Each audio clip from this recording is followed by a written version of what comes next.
Eccoci, allora buonasera, benvenuti in un'altra puntata di Agricoltura di Sera. Tanti gli argomenti che affronteremo in questa puntata partendo da un tema che interessa tutti indipendentemente dall'agricoltura, quello del trattamento di fine rapporto, una cosa importante perché dal 1° luglio cambiano le regole e cambiano per tutti i lavoratori ma anche per le imprese. Poi parleremo di un accordo davvero importante per un formaggio dei nostri territori che è la conquista addirittura del Giappone. Parleremo anche di come la cooperazione riesce a sostenere il mondo lattiero-caseario con una giusta remunerazione. E poi parleremo anche di acqua perché abbiamo scoperto come l'attività di un consorzio di bonifica abbia salvato un progetto fondamentale per una delle più importanti città del Veneto. Termineremo anche andando verso il Polesine perché c'è una bella iniziativa che si svolgerà sabato prossimo legata al rilancio, comunque a dare un sostegno al settore della pesca e dell'itticoltura. Tutto questo naturalmente dopo la sigla e la scheda di presentazione con i titoli.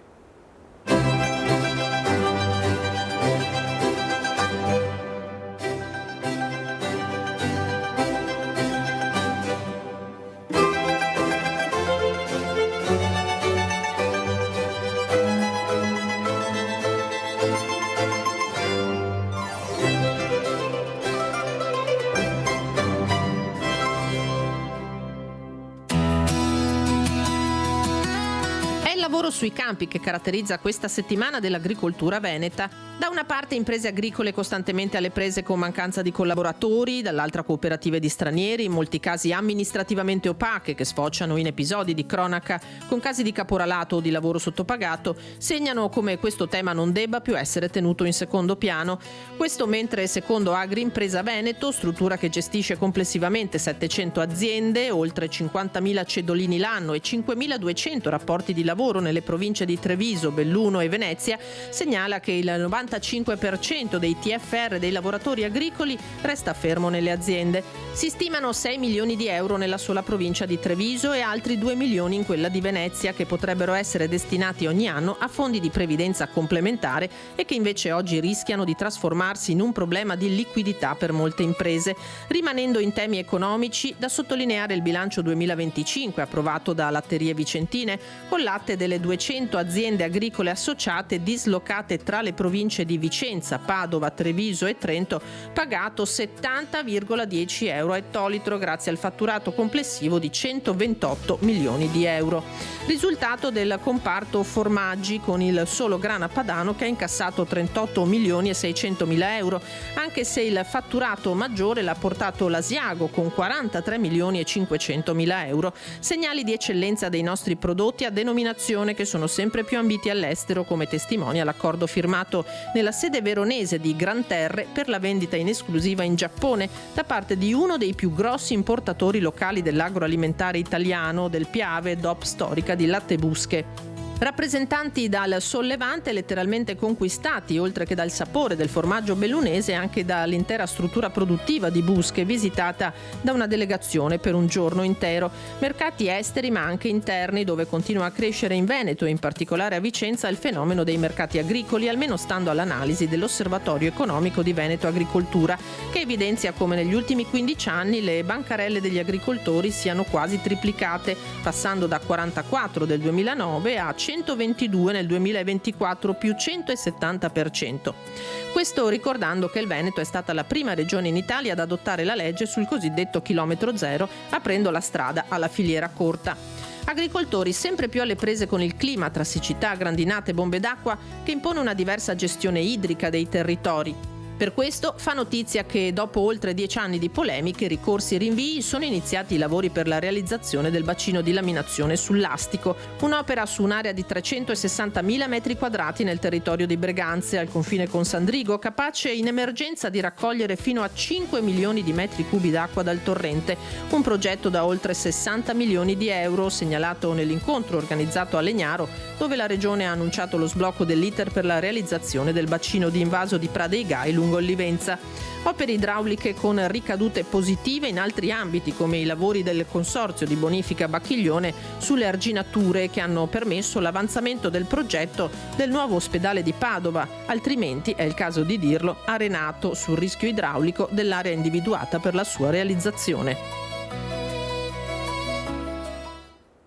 Insomma, come avete sentito, avete visto tanti gli argomenti che affronteremo questa sera, li affronteremo naturalmente con chi li ha proposti, ovvero direttamente dalle fonti, come facciamo sempre in collegamento, e poi commentati in studio. Con me questa sera due ospiti: da una parte abbiamo il presidente emerito, possiamo dire così, di CIA Veneto e comunque membro del direttivo nazionale di CIA Agricoltori Italiani, Gian Michele Passerini. Buonasera. Buonasera, buonasera. E poi invece abbiamo Alessio Perrone, che è di Condifesa TVB. Buonasera, benvenuto. Buonasera, Con lei parleremo anche di giovani, che è un'altra cosa molto importante che noi cerchiamo di seguire sempre, e di un'iniziativa all'agrario di Lonigo che vede proprio il Condifesa in prima fila con le borse di studio e non solo. Ma andiamo subito Cominciamo subito con il primo argomento che vi avevo annunciato nell'anteprima, ovvero quello del trattamento di fine rapporto, che avete visto è l'inizio anche della nostra scheda. Allora mi collego con Silvio Barbon, che è il direttore di Confagricoltura Treviso. Buonasera direttore. Buonasera, mi sentite? Allora, sì, la sentiamo chiaro e forte. Allora, noi ci siamo visti nella mattinata di oggi perché voi avete fatto un importante incontro dove avete parlato intanto di TFR, di trattamento di fine rapporto. Lo ricordiamo, questo vale per tutti i lavoratori ma anche per tutte le aziende, perché cambiano le regole dal 1° luglio di quest'anno. Sì, con la legge di bilancio 2026 sono cambiate le norme e che di fatto vedranno la loro applicazione col 1° luglio, ovvero che i fondi, il TFR dovrà essere destinato in caso di silenzio da parte del lavoratore necessariamente a un fondo complementare. Questo vale per tutti i lavoratori, non solamente quelli di agricoltura, mentre voi in agricoltura... Vale per tutti. Chiaramente noi questa mattina abbiamo affrontato la questione per le aziende di nostra competenza, ovvero per le aziende agricole. Che poi ci sono due fondi complementari, mi pare, di riferimento per quanto riguarda l'agricoltura, uno storico del 1936 e uno relativamente recente.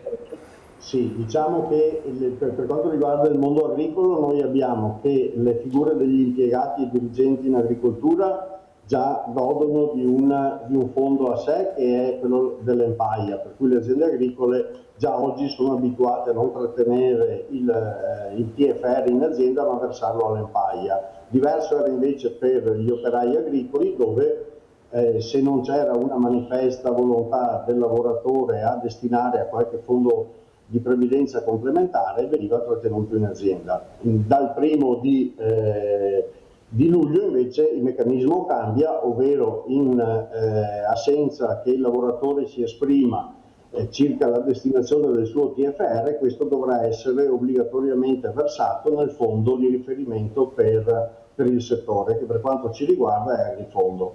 Ecco, ma questa situazione qua mette in difficoltà le aziende oppure è una situazione positiva anche per quanto riguarda le aziende in termini di gestione del bilancio?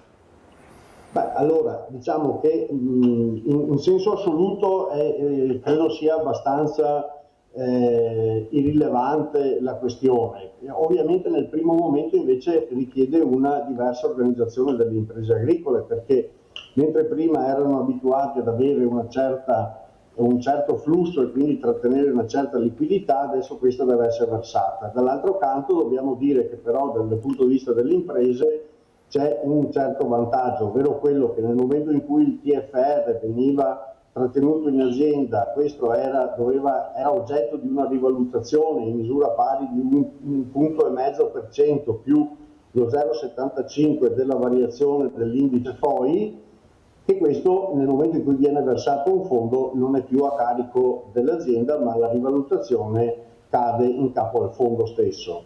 Inoltre viene meno la trattenuta sulla busta paga, sullo stipendio che veniva corrisposto dello 0,20% che era destinato al fondo di garanzia dell'INPS.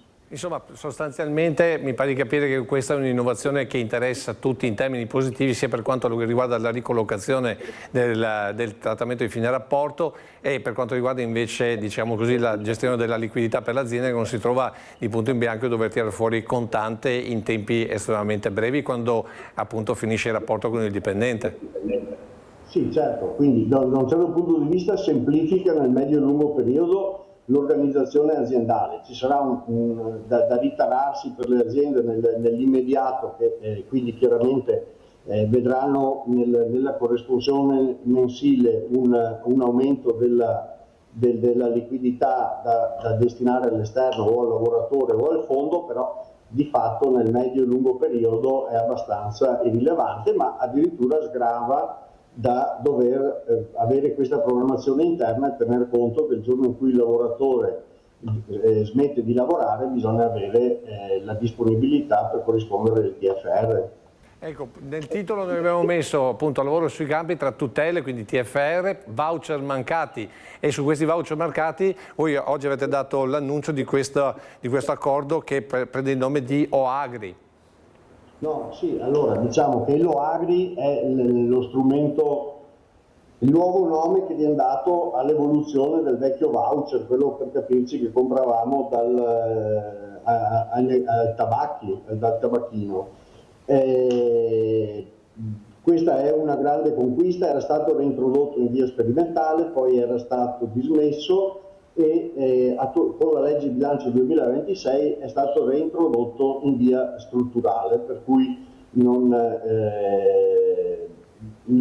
sarà più oggetto di revisione e per noi questo è molto importante, soprattutto nelle nostre zone qui, in particolare del Trevigiano, dove le attività stagionali sono molto importanti per quanto riguarda l'azienda agricola. Quindi questo strumento, che ha due grossi vantaggi, dal lato dell'azienda agricola, quello di avere lo sgravio di poter avvalersi delle agevolazioni previste per le zone svantaggiate in termini contributivi e quindi di avere una riduzione del 68% sui contributi versati. Dal lato del lavoratore è quello che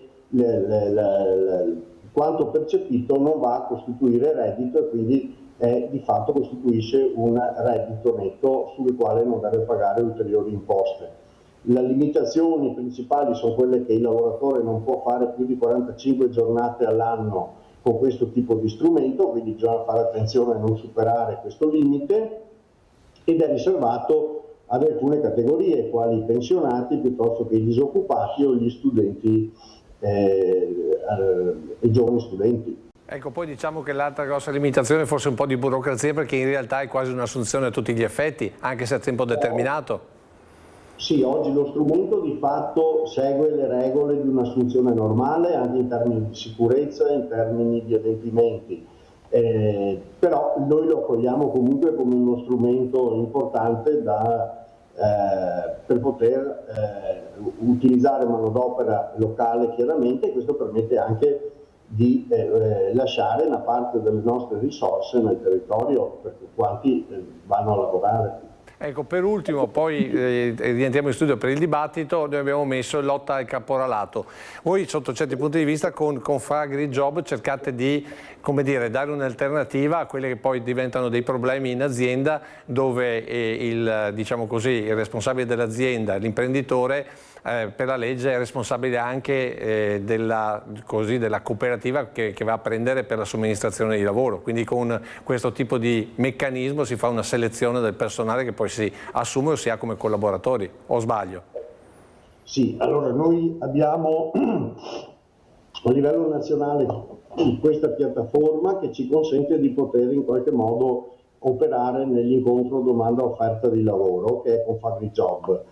Ci siamo strutturati proprio per andare incontro alle esigenze sempre più impellenti delle aziende agricole di poter reperire manodopera. Chiaramente non sarà questo che risolve tutti i problemi, però è un contributo che possiamo dare al sistema e un supporto che possiamo dare alle nostre aziende. Abbiamo messo in piedi questo meccanismo di poter fare ricerca di personale, ma ci siamo anche strutturati per poter dare supporto alle aziende agricole anche in fase di preselezione e selezione del personale per l'eventuale nuova assunzione.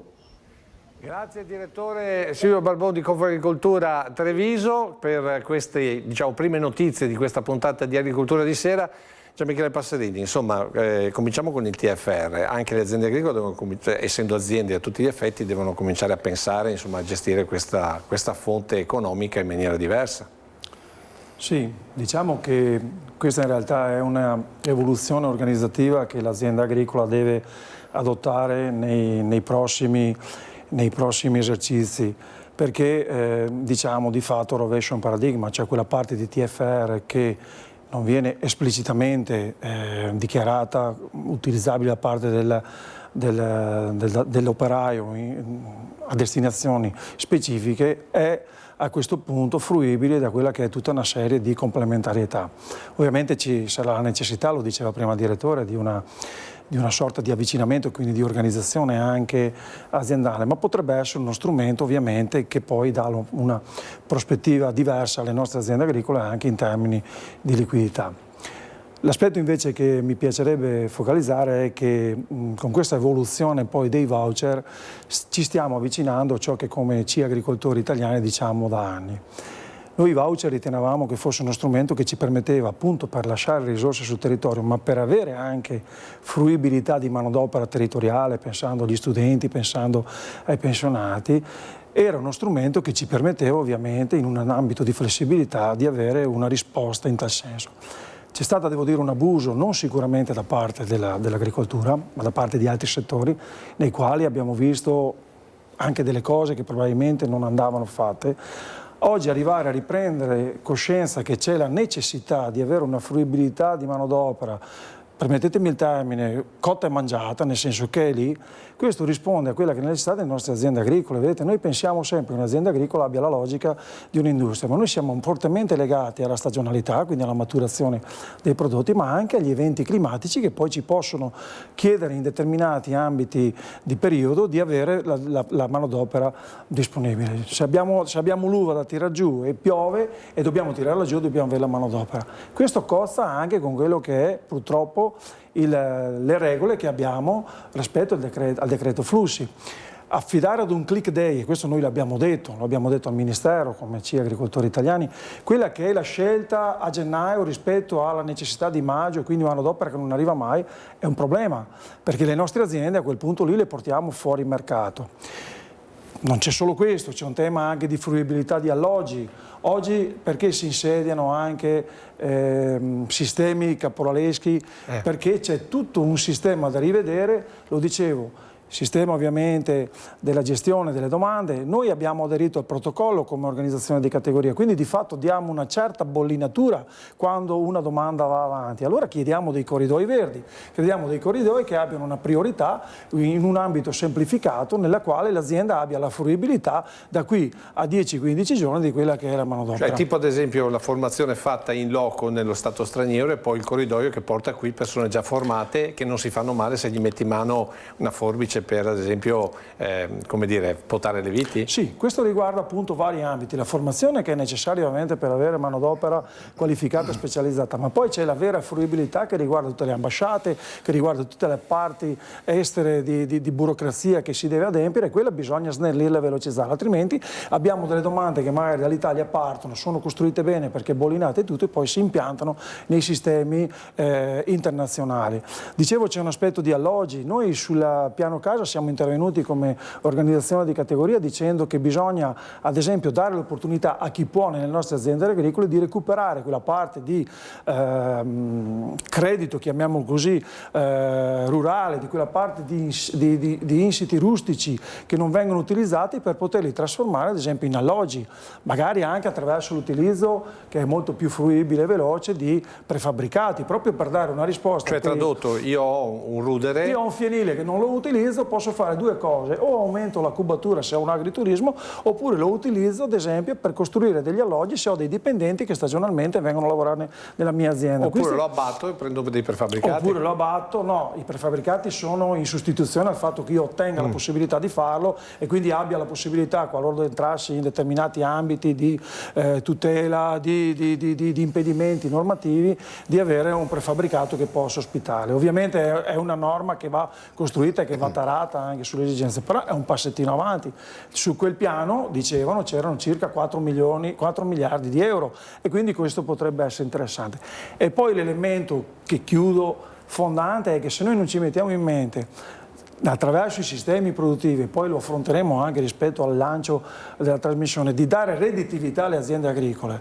E quindi se pensiamo che la raccolta del pomodoro, abbiamo una passata di pomodoro che viene venduta 2 volte sotto il costo di produzione, beh allora ragazzi miei bisogna capirci, perché da qualche parte i denari per investire devono uscire, e quindi è un sistema complesso. Non per ultimo il fatto che oggi, attraverso ad esempio il contratto di appalto, noi mettiamo in difficoltà ulteriormente l'azienda agricola, perché oltre che essere, come dovrebbe essere, un semplice committente, quindi rispondere a quelli che erano gli impegni da committenti su appunto pagare i contributi, pagare bene la manodopera, abbiamo un obbligo anche di, come posso dire, non inquisitori, ma di sorveglianza, che non è dovuto a noi ma dovrebbe essere dovuto ad altri.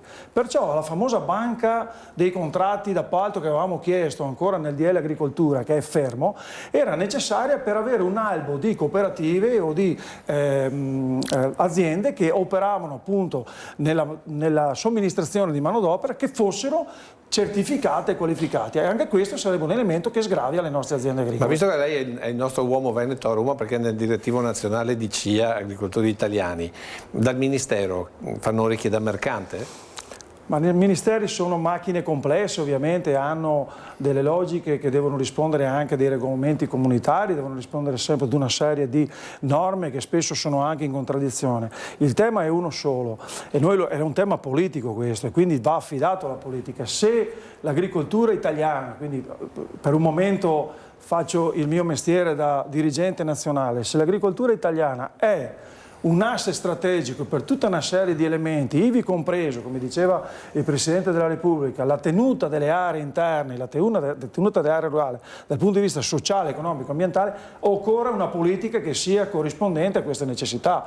Oggi purtroppo assistiamo a una politica che spesso tende un po' a tergiversare. Lo vediamo sul Coltiva Italia. Il Coltiva Italia doveva essere un decreto che doveva partire, oggi mi sembra che sia un po' fermo, perché si è passati ad altre cose, tipo la legge 157 che è in Senato, il decreto Italia, il Coltiva Italia è fermo. Il Coltiva Italia, ricordo, il Coltiva Italia è un decreto legge che è un collegato agricolo nel quale noi abbiamo 1 miliardo di euro di risorse che vanno destinate alla filiera, che vanno destinate ad esempio, cosa che potrebbe essere interessante anche per il Veneto, a quella che è la linea vacca-vitello, quindi il problema dei ristalli, e tutta una serie di, ovviamente, di supporti all'interno dell'agricoltura dei settori che oggi purtroppo scontano anche una difficoltà rispetto ai mercati.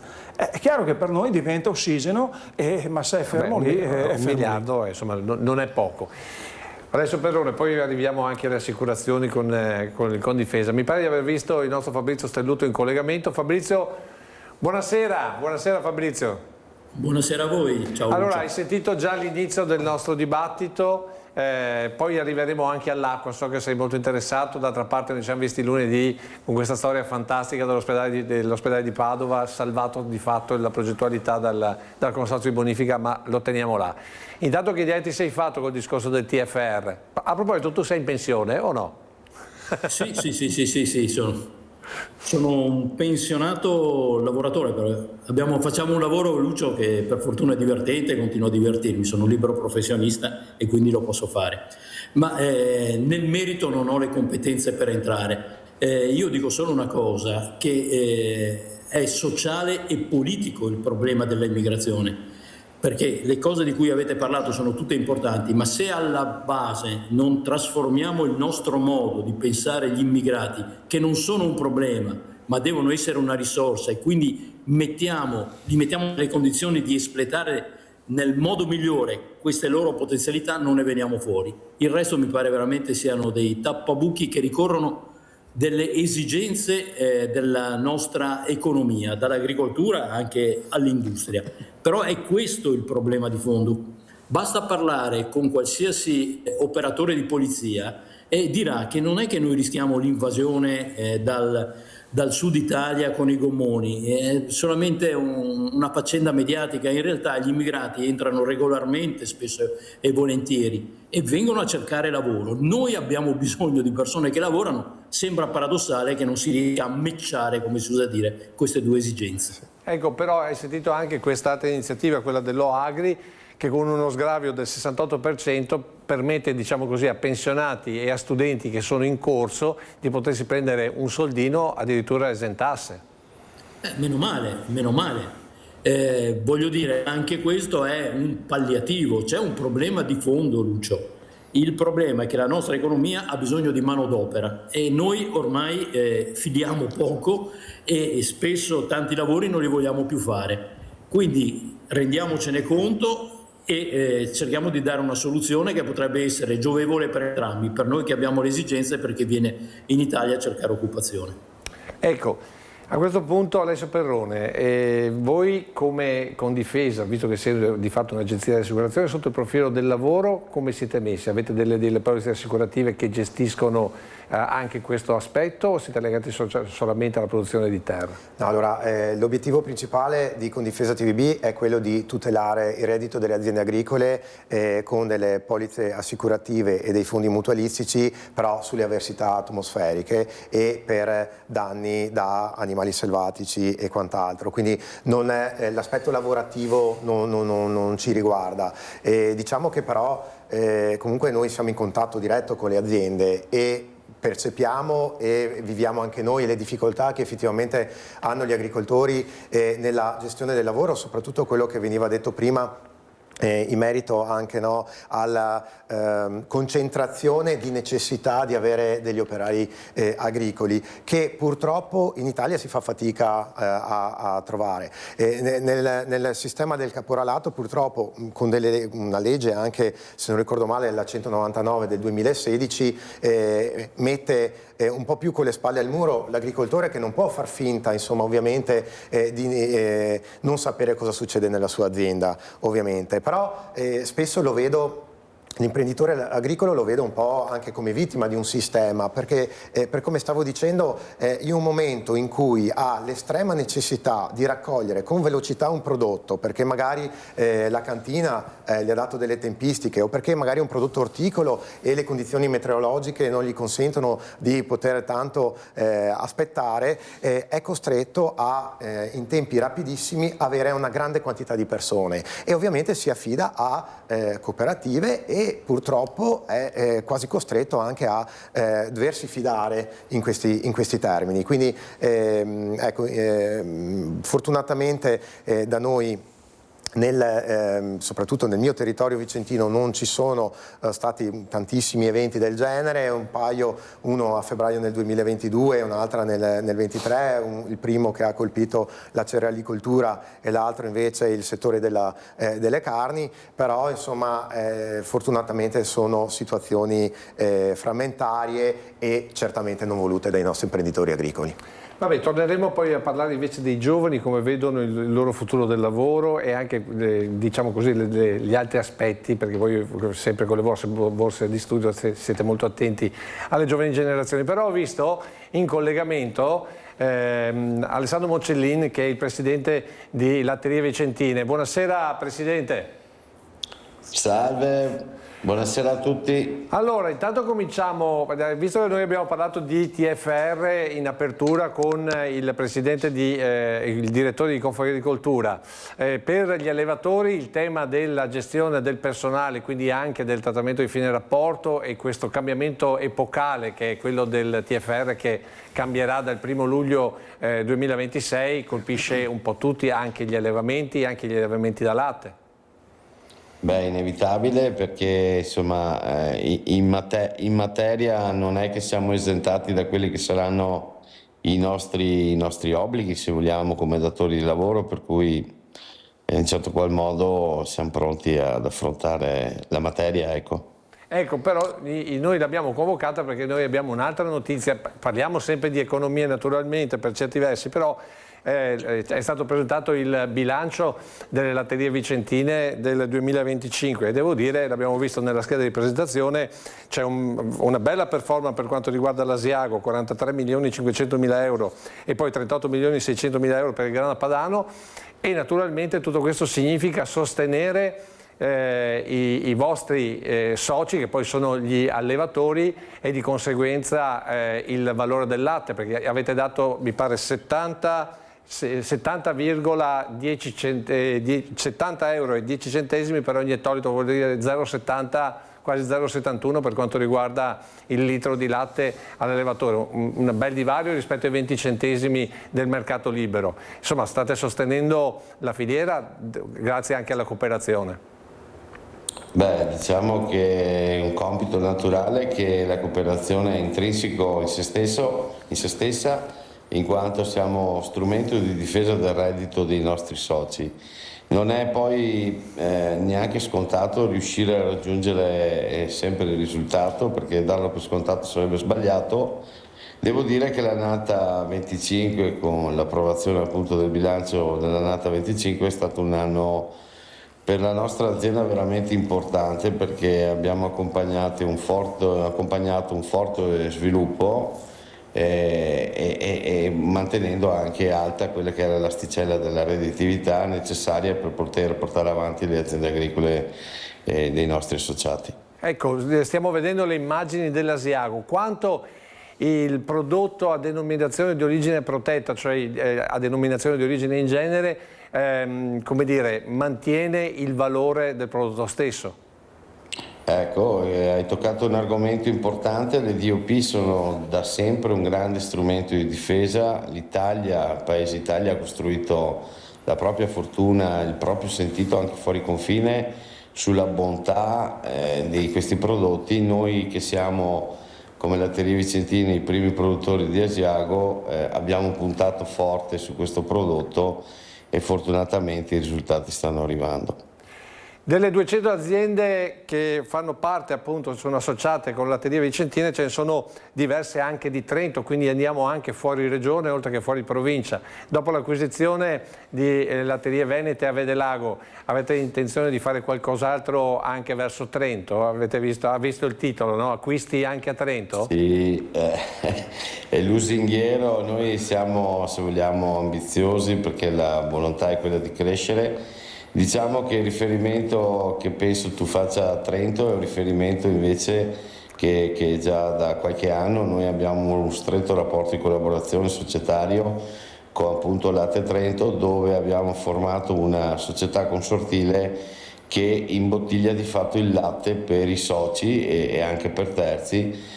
Sono passati tanti anni, devo dire che anche lì siamo orgogliosi di quello che abbiamo fatto, perché è diventato un esempio di come l'unione delle forze può dare dei risultati. In un unico stabilimento facciamo, quindi di fatto dimezzando gli investimenti, stiamo facendo un servizio che, se non avessimo usato, se vogliamo, la volontà di fare qualcosa assieme, avremmo speso il doppio, e sempre a discapito poi di quella che è la redditività al litro latte, che è il principio per il quale tutta la cooperazione nasce. E ovviamente il Latterie Vicentine, come le altre, e da presidente vi dico, è l'unico pensiero che ho in testa. Ecco, appunto, 2025 archiviato con questi numeri, 2026 quali sono gli obiettivi delle Vicentine? 2026 è ritrovare, se vogliamo, una stabilità, perché quando si cresce molto il rischio è quello di fare i passi più lunghi delle gambe, e non vogliamo certo incorrere in questo. Stiamo lavorando nel nostro quotidiano per poter appunto riuscire a garantire dei risultati importanti per la base sociale. Sappiamo che nel frattempo sono cambiati i mercati, sono cambiate le condizioni, ma sono convinto che i mezzi con la quale insomma, ci siamo dotati sono gli unici strumenti per fronteggiare qualsiasi mercato, qualsiasi esso sia il mercato, perché ovviamente oggi il mercato dice magari che quello del 25 era più lusinghiero, però sappiamo che i mercati vanno e vengono e dobbiamo essere in grado di affrontare qualsiasi sia quello che si antepone a noi. Insomma, stabilizzazione, anche perché abbiamo visto l'immagine dell'inaugurazione del nuovo stabilimento, è stato un bel salto di qualità, insomma, per voi questo 2025. Sì, diciamo che il 2025 è stato prospero di novità, e abbiamo fatto appunto un evento inaugurativo il giorno che abbiamo compiuto il nostro 25esimo compleanno, insomma, presentando a tutti quello che appunto ci ha visto molto impegnati, che è lo sviluppo proprio fisico di quello che insomma siamo diventati. Siamo una realtà ovviamente importante insomma, come sapete, tanti litri di latte lavorati nel quotidiano, che vuol dire anche tanta responsabilità appunto sociale alla base, che appunto ci porta a dire sì, è bello crescere, però in questo momento dobbiamo dare frutto a quello che abbiamo deciso nel 25 e portato avanti appunto. Grazie Presidente, la lasciamo alle sue incombenze, ai suoi oneri giustamente di un'azienda che sta continuando a crescere. Ci sentiremo più avanti sicuramente per altre attività e complimenti per il discorso soprattutto dell'Asiago. Gian Michele Passerini, è un bel esempio di cooperazione questo, no? Assolutamente sì, intanto un complimento d'obbligo va al Presidente, che ovviamente insieme al suo Consiglio di amministrazione avrà trovato le traiettorie giuste in un momento in cui si naviga in mare aperto, se pensiamo ai dazi, se pensiamo agli accordi bilaterali, se pensiamo al fallimento del multilateralismo e se pensiamo a ciò che sta accadendo in questo momento dal punto di vista geopolitico. Quindi la risposta è aggregazione. Vedete, non è una banalità, perché l'aggregazione sostanzialmente parte da un presupposto, e quindi che si chiami consorziatismo, cooperazione, organizzazione di prodotto, parte dal presupposto della valorizzazione dell'agricoltura, dell'agricoltore, che non è una banalità, perché qui noi siamo convinti, noi come CI agricoltori siamo convinti che il latte dovrebbe avere sempre la crosta, per avere quel valore aggiunto in più. Però quel latte che poi produce la crosta, usato per fare il formaggio, che poi va al consumo, non è che sia un latte diverso, è la stessa parte dello stesso albero. Però là troviamo un deprezzamento vergognoso da parte di sistemi che non rispondono a quella che è l'esigenza che invece la cooperazione dà. Allora il ragionamento politico da fare anche qui in Veneto, lo facevo anche quando avevo un ruolo da Presidente, qual è il modello produttivo che dobbiamo sostenere? Perché se dobbiamo sostenere il modello produttivo industriale nel quale non c'è una ripartizione corretta, e questo avviene, perché avviene, non è che lo stiamo dicendo perché dobbiamo dirlo, avviene, beh allora interroghiamoci se effettivamente è la strada giusta, oppure che non sia meglio agevolare, e in Veneto c'è anche una predisposizione mentale rispetto all'individualismo, rispetto al consociativismo, quindi alla cooperazione. Però i modelli virtuosi ce li abbiamo, vedo il Presidente De Cet, di Latte Busche, parliamo ad esempio, se parliamo di Gran Terre, parliamo di un sistema che fattura 1.750.000.000. Mi sta spoilerando la prossima. Allora, voglio dire, non portatemi su questo terreno qua, perché noi come CI agricoltori da sempre sosteniamo che stare assieme si sta meglio e si affronta meglio il mare tempesta. Con quale logica? Innanzitutto che il governo delle cooperative e dei sistemi aggregati sia da parte degli agricoltori, ma con una visione manageriale, altrimenti si fa, come si dice da noi, il sbrego più grosso, no, del buso, il taccone più grosso del buso. Esatto, peso il taccone del sbrego. Esatto, arrivando per dire cosa? In un momento in cui c'è latte che viene pagato anche 15 centesimi, sapere, tra l'altro, non è, voglio dire, è un ottimo risultato, ma ci lascia godere per un secondo, perché con il rincaro del gasolio, con il rincaro dei costi di produzione, con i rincari energetici, con il rincaro dell'urea che serve per tutta una serie di, e quindi il divieto tra un anno di utilizzare urea, sono tutti quegli elementi che poi vanno a mettere sempre in più difficoltà il contesto. Ma 15 centesimi è un guaio per l'allevatore? Ora immaginate, volevo finire e chiudo, chi ne prende 70 e rotti sarà in difficoltà. Chi ne prende 20 deve chiudere, perché quello che prende 20 lo abbiamo portato in un percorso di produzione ottimale, investendo sul benessere animale, investendo sull'estate, per poi dirgli adesso abbiamo scherzato. Però l'altro pericolo è che quel latte a 15 centesimi finisca in un giro dove va a fare concorrenza alle DOP per certi versi, con i formaggi duri, giusto? Io non voglio cadere in questa provocazione, Lucio, perché qui c'è una repressione frodi, ci sono degli enti preposti che devono indagare. Io dico solo che qui dobbiamo ristrutturare quello che è un rapporto di filiera. Ricordo che la filiera italiana drena dal sistema italiano miliardi di euro. E allora c'è un obbligo morale di sostenere il sistema produttivo, perché se non lo facciamo Possiamo anche decidere che gli agricoltori scompaiono, ma a quel punto lì non ci potremo più chiamare italiani. Qualche problema ce l'avremo anche sui nostri valori aggiunti, le DOP, dei quali, devo dire, sull'Asiago dobbiamo fare anche dei complimenti al consorzio, perché lavora bene, vuol dire che c'è una consapevolezza. Però dobbiamo anche come dire, educare i consumatori che se vedono un pezzo che sembra del grana padano, ma non ha nessun marchio, è bianco e costa tanto meno rispetto al grana padano, forse il grana padano non è, ed è fatto con filiere che sono quantomeno dubbie. Ma quella lì è la solita storia, se è nato l'uovo, la gallina, e come lo fai a dire ad una massaia che con 50 euro deve portare a casa la spesa per la famiglia? In un momento in cui il potere d'acquisto è azzerato, in un momento in cui i costi di produzione si alzano, in un momento in cui lo scaffale ha un 15% in più. Allora dobbiamo essere anche corretti e onesti. Probabilmente le nostre DOP non sono per tutti, sono per certi livelli di acquisto. Allora bisogna investire ovviamente sui mercati, bisogna conquistare mercati, poi troveremo, ti spoiler già la questione, e cercare attraverso ad esempio dei sistemi come la PAC di provare a tentare a rendere i nostri prodotti sempre fruibili anche a quella massaia che, poveretta, con 50 euro deve uscire dal supermercato con lo specchio. Altra provocazione, poi andiamo da De Cette, che così magari parla anche con noi di questa cosa qua. C'è chi dice ci sono dei fondi che vengono utilizzati per l'acquisto ad esempio di prodotti a famiglie bisognose, e sono quei famosi prodotti che poi vengono distribuiti non abili alla vendita, ma c'è anche ad esempio il grana padano.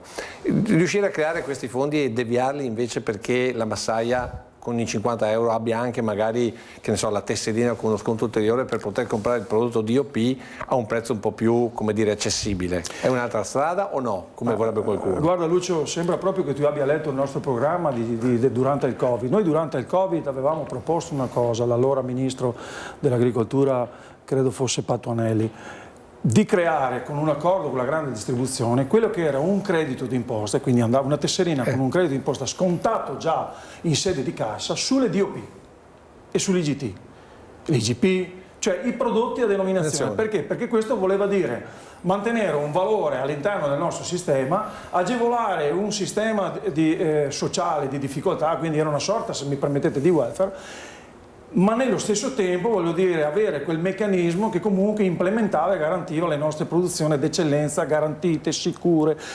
strutturate. E anche tagliare un certo tipo di mercato. Allora la domanda è, ma questa politica si sta interrogando che probabilmente ci possono essere gli strumenti? E guardate che la grande distribuzione su questo passaggio qua era anche disponibile, perché non è che avesse, voglio dire, ci rimettesse, aveva un'opportunità ovviamente, c'era tutta una gestione.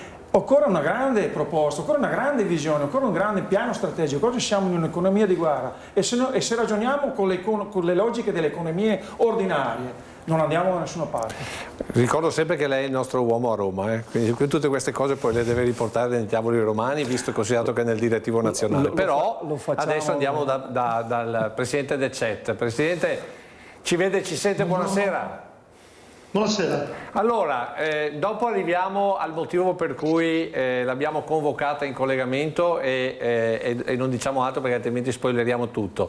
Cosa dice di questo tema, diciamo così, del latte? Abbiamo sentito prima il Presidente Mocellin, oltre 70 centesimi al litro, salvando, diciamo, le 200 soci, garantendo loro, insomma, un adeguato valore. Stessa cosa state facendo voi, simbolo, insomma, segnale che la cooperazione è vincente nel settore lattiero-caseario. Però abbiamo il pericolo di questo latte, diciamo così, spot, che vada a produrre delle cose che poi vi fanno concorrenza per quanto riguarda le DOP. Come la vede? Beh, non è una cosa facile. È ovvio che, specialmente oggi, essere in cooperazione è un valore aggiunto, specialmente quando le cose non vanno tanto bene. 70 centesimi le vicentine, 73 latte musche, sempre in una redditività, chiamiamola, molto buona per la sopravvivenza dei nostri soci, al di là di dove sono, perché un conto è fare latte in pianura, diverso è fare latte in montagna, quindi un sacrifici ancora maggiori.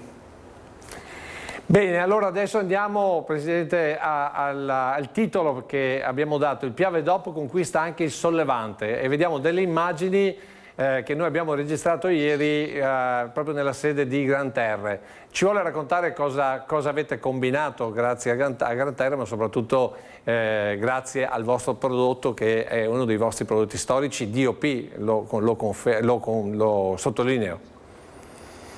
Ok, Piave è la nostra DOP di immagine di latte Busche, Piave DOP è dal 2010. Quello che abbiamo raggiunto ieri è un lavoro non di 2 mesi, di 6 mesi, ma un lavoro un po' più lungo, fatto da Latte Busche, fatto dal consorzio del Piave e fatto anche da Gran Terre e Palmareggio. Da tutto un insieme, è un lavoro di squadra, un risultato molto importante per noi, ripeto molto importante, è un accordo triennale che ci fa ben sperare non solo per questi 3 anni ma anche per il futuro. Ecco appunto, ma abbiamo visto che c'è stata una firma. Questo accordo cosa prevede? Che voi portate in Giappone forme di Piave DOP, giusto? Esatto. Con questo accordo il Giappone diventa il secondo stato di esportazione del Piave. Primo l'America, ancora per il momento è l'America, gli Stati Uniti, secondo diventa il Giappone. Lavoravamo già qualcosa con il Giappone, ma si parla di qualche forma o qualche decina di forme. Questo è un accordo molto più importante con l'esclusiva a quella ditta, una ditta molto seria che ha cercato in Latte Busche di trovare la stessa serietà e l'ha trovata sia in Latte Busche sia in Gran Terre. Ecco, va detto che la delegazione prima di firmare è stato un giorno intero nel vostro stabilimento di Busche, mi raccontano, ed ha voluto parlare addirittura con i dipendenti, ha visto passo dopo passo, si è anche complimentata per la visione quasi giapponese, mi pare di aver capito, che voi avete nella produzione di latte. I giapponesi sono molto pignoli, molto precisi e anche molto seri, quindi vorrei dire che sono al pari con noi o col nostro modo di lavorare. Sono venuti, hanno voluto scendere in produzione, hanno voluto vedere tutti i passaggi, parlare con i dipendenti, poi sia col direttore, con me, con il responsabile marketing, con il responsabile del consorzio, hanno voluto capire bene qual è, al di là della produzione, la storia di Latte Busche, la storia del Piave, come viene fatto, in che area.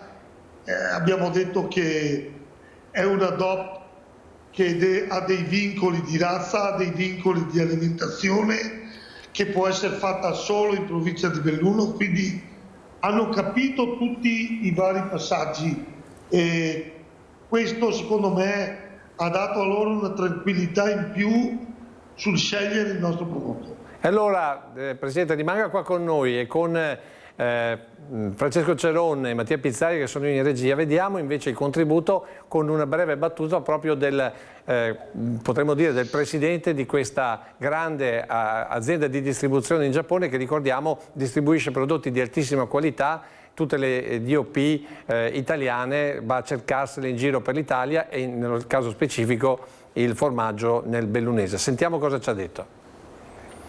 Perché avete proprio scelto di avere in esclusiva il formaggio Piave? In Giappone nessun formaggio italiano è venduto con contratto esclusivo, ma Piave è prodotto con alta qualità da Dolomiti. È molto sicuro che questo formaggio sia davvero buono. Ha deciso di promuovere il formaggio di Piave con contratto esclusivo. Per voi è molto importante che non ci siano conservanti, che il prodotto sia il più naturale possibile. A tanti giapponesi non piace cibo con conservante, per cui lui intende vendere questo formaggio molto naturale a più consumatori giapponesi possibili. Presidente, È vero che li avete conquistati perché il Piave ricorda un po', diciamo così, la loro salsa di soia come gusto, ma soprattutto non ha un enzima che invece è presente in altri formaggi e che per loro, come dire, che li disturba non poco. Esatto, se ha ascoltato bene, il Presidente ha parlato della nostra serietà, del nostro modo di lavorare. Ovviamente noi con il Piave, che è una DOP, ripeto che loro, lo hanno detto anche ieri e anche qui da noi, non acquistano similari, vanno in cerca proprio, se scelgono un prodotto italiano deve essere italiano, deve essere il territorio, quindi tra i vari prodotti scelgono le DOP, e il Piave ha anche un altro vantaggio, è fatto senza l'isozima come il parmigiano reggiano. Questo è un altro punteggio a nostro favore. Grazie Presidente, grazie della notizia, ci vediamo alle prossime, diciamo così, ai prossimi eventi e speriamo che si aprano ulteriori mercati. Gianmichele Passerini, anche qui c'è una dimostrazione, prodotto italiano tracciato, significa andare a acquisire mercati, diventa il secondo mercato dopo l'America, metti che l'America aumenta poi i dazi, ecco che abbiamo una strada, una via d'uscita per i nostri prodotti, è un bel esempio. Sì, lo dicevamo prima, la necessità di portarci su mercati, ovviamente andandoci con la consapevolezza della tutela dei nostri agricoltori, non come era stato ad esempio impostato il Mercosur, appannaggio e mettendo in difficoltà l'agricoltura. E poi arriveremo anche al Mercosur. Quando noi portiamo le nostre DOP, portiamo un pezzo d'Italia, portiamo quella parte di tradizione, di cultura, di storia che ci contraddistingue e che i nostri agricoltori hanno fatto negli anni. Voi immaginate cos'erano i nostri territori 100 anni fa e ora guardateli e vedeteli anche dal punto di vista turistico. E allora questo è il nostro asso nella manica e su questo noi dobbiamo investire.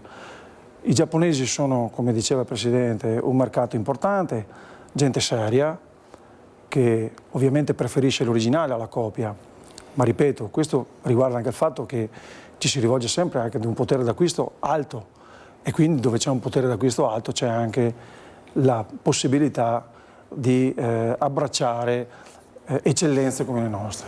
Noi da questo punto di vista questa strada va assolutamente percorsa, continuare ad investire sulla territorialità, per quello insisto, il valore è sicuramente all'interno della trasformazione, ci mancherebbe altro, il sistema industriale è fondamentale per portare un prodotto sulle tavole dei cittadini italiani e mondiali, ma se non prendiamo consapevolezza che il luogo, la terra, il fieno, diceva prima bene il Presidente, no, non si utilizza l'isozima, anche se comunque oggi sul grana padano si sta sperimentando un isozima vegetale, quindi ci si sta anche attraverso la tecnologia. Spieghiamo che l'isozima è derivata dell'insilato, giusto? L'isozima è un enzima che praticamente favorisce sostanzialmente la cagliata, tanto per...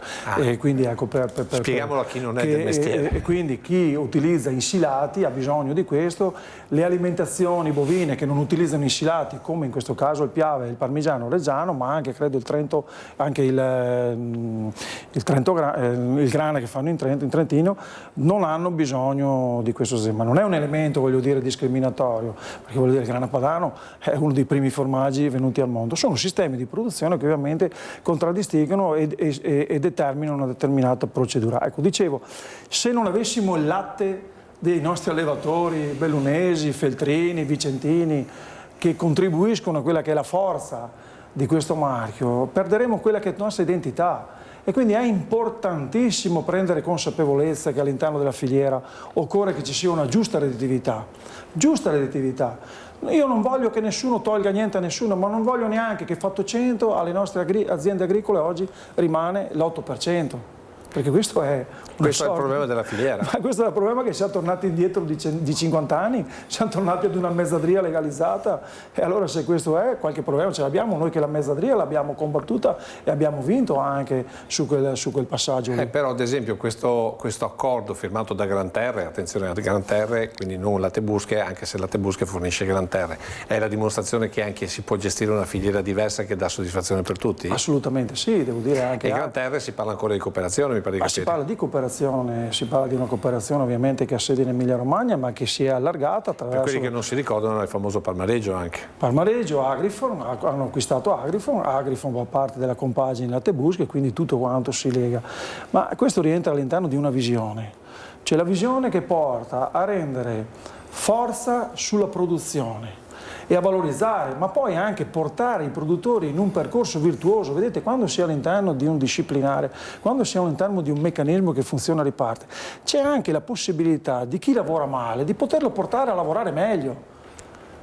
Ma se la scelta è lo facciamo chiudere, allora cosa rimarrà di questi nostri meravigliosi territori? Perché ricordiamoci che in quelle zone del Bellunese, se noi domenica ci prendiamo la macchina, ci andiamo a fare un giro, quei meravigliosi prati sono i nostri agricoltori che li manutentano, e se qualche riva per fortuna non viene giù alla prima acqua è perché loro sensantemente fanno un lavoro di manutenzione, di tenuta del territorio, oltre a garantirci un latte che ci permette di andare sui mercati mondiali ed essere leader al mondo per quanto riguarda la qualità.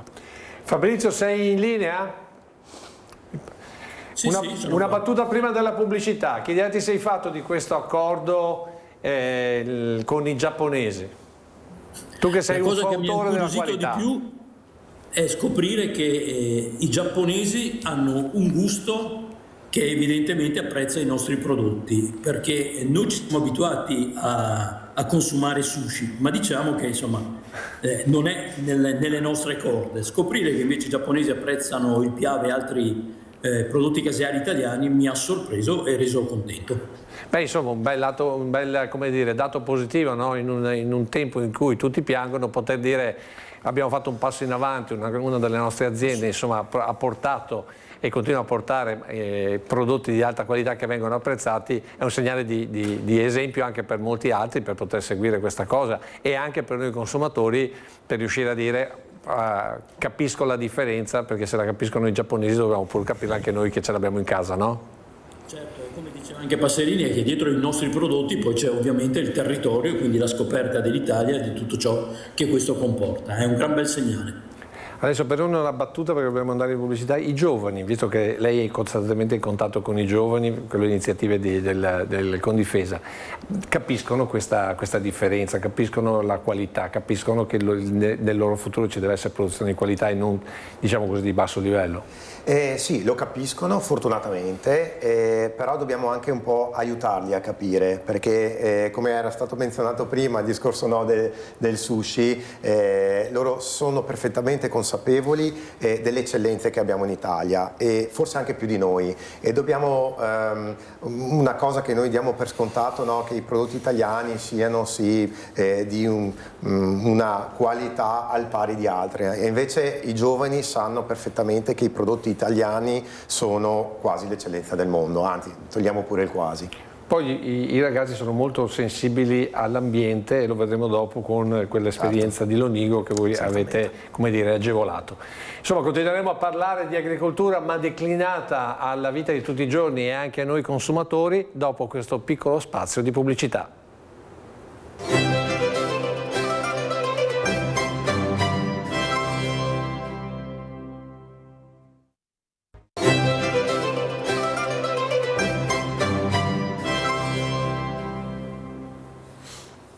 Eccoci qua, tornati dopo la pubblicità, affrontiamo il prossimo argomento mantenendo però il filo conduttore del precedente. Se prima abbiamo parlato di prodotti a marchio, nel caso specifico il Piave DOP, adesso invece andiamo alla marostica, alla ciliegia di Marostica IGP, e siamo in collegamento con Fabio Crestani, che è presidente del consorzio di tutela proprio della ciliegia. Naturalmente con me gli ospiti in studio, ovvero Gian Michele Passerini, storico presidente di CIA Veneto, adesso nella direzione nazionale di CIA Agricoltori Italiani, e poi invece Alessio Perrone che rappresenta il Condifesa in quella parte vicentina che è sempre molto attiva e molto attenta ai giovani, alle iniziative. Con lui poi parleremo di una cosa interessante avvenuta a Lonigo, all'agrario di Lonigo, che loro stanno seguendo, mi pare, da 3 anni se non sbaglio, un progetto che sta andando avanti da 3 anni.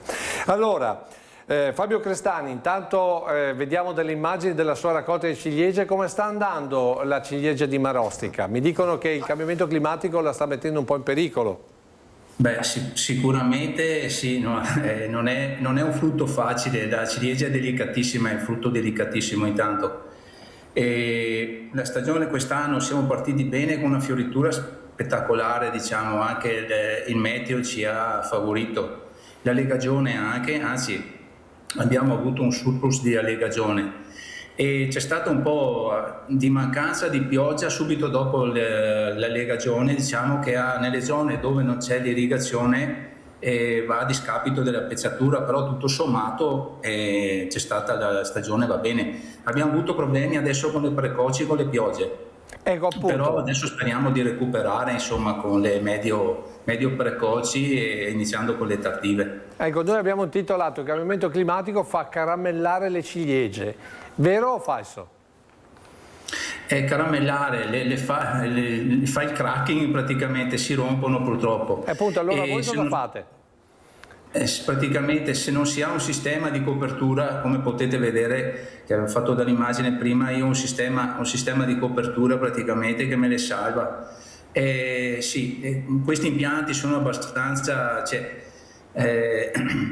sono abbastanza complessi, diciamo, anche economicamente, per cui non tutti, è difficile comunque riuscire a avere impianti all'avanguardia così praticamente. Comunque sarà il futuro, bisognerà coprire e cercare, appunto, per questo discorso del cambiamento climatico sicuramente. Ma chi invece non ha la copertura cosa fa? Le tira giù un po' prima per riuscire a salvare il prodotto?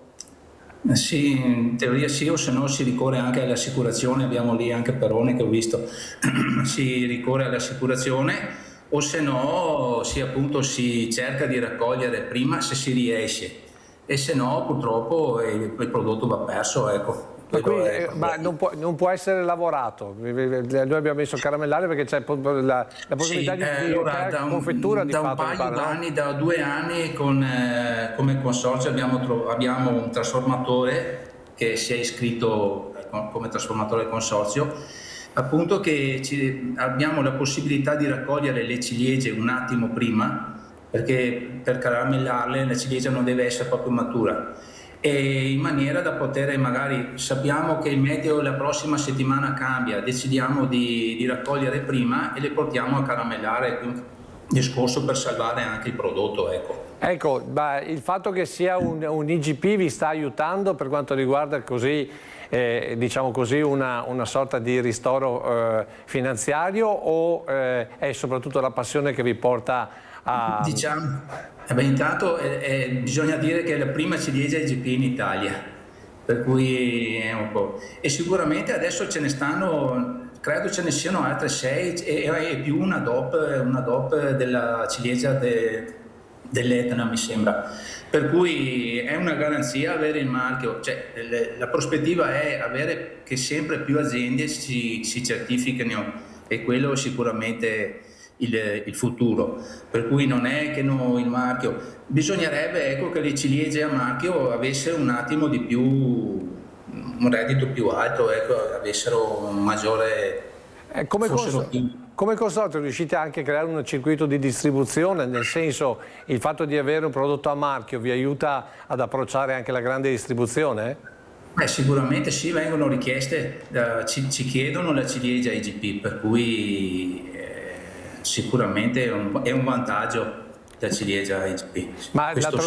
Ma la troviamo solo nella provincia di Vicenza? Riusciamo a trovarla un po' in giro per i vari distributori della GDO in Veneto, o riusciamo ad andare anche fuori regione? Voglio dire, se vado in Emilia Romagna trovo la sua ciliegia? Non credo, no. Allora la nostra IGP comprende 7 comuni, non è grandissima, per cui il prodotto resta qua nel territorio, diciamo. Non è che, per esempio, l'anno scorso siamo arrivati a produrre abbiamo certificato 266 quintali praticamente.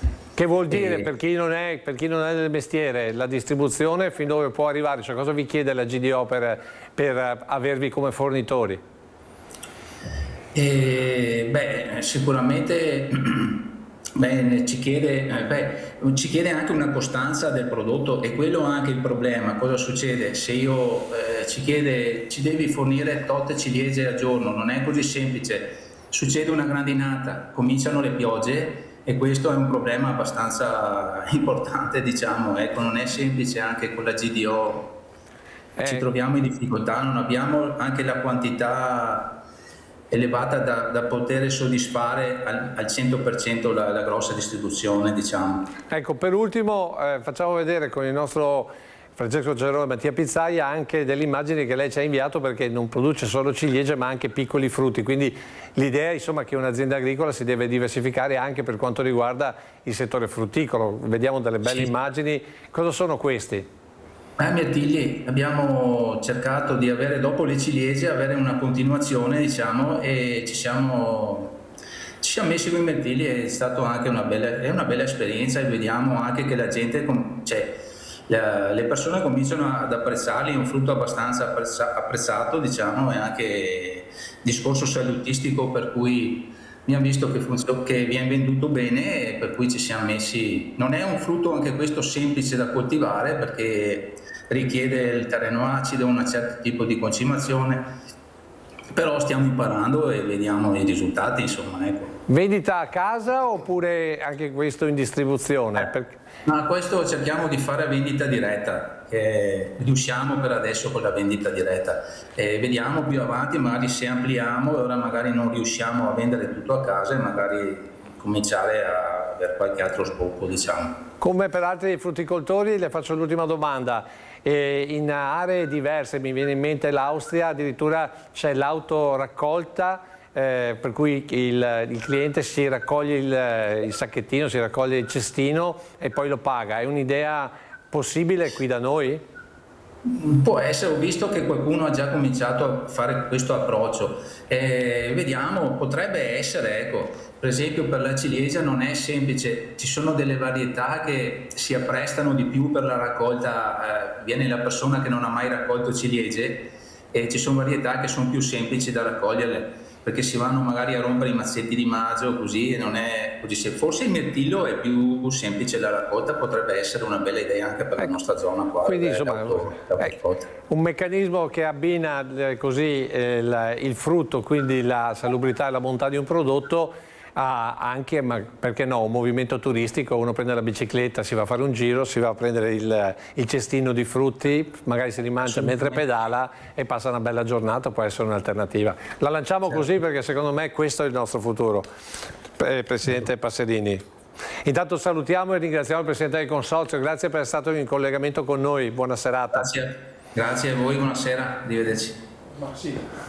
Il turista che va a prendere il cestino, speriamo che lo paghi.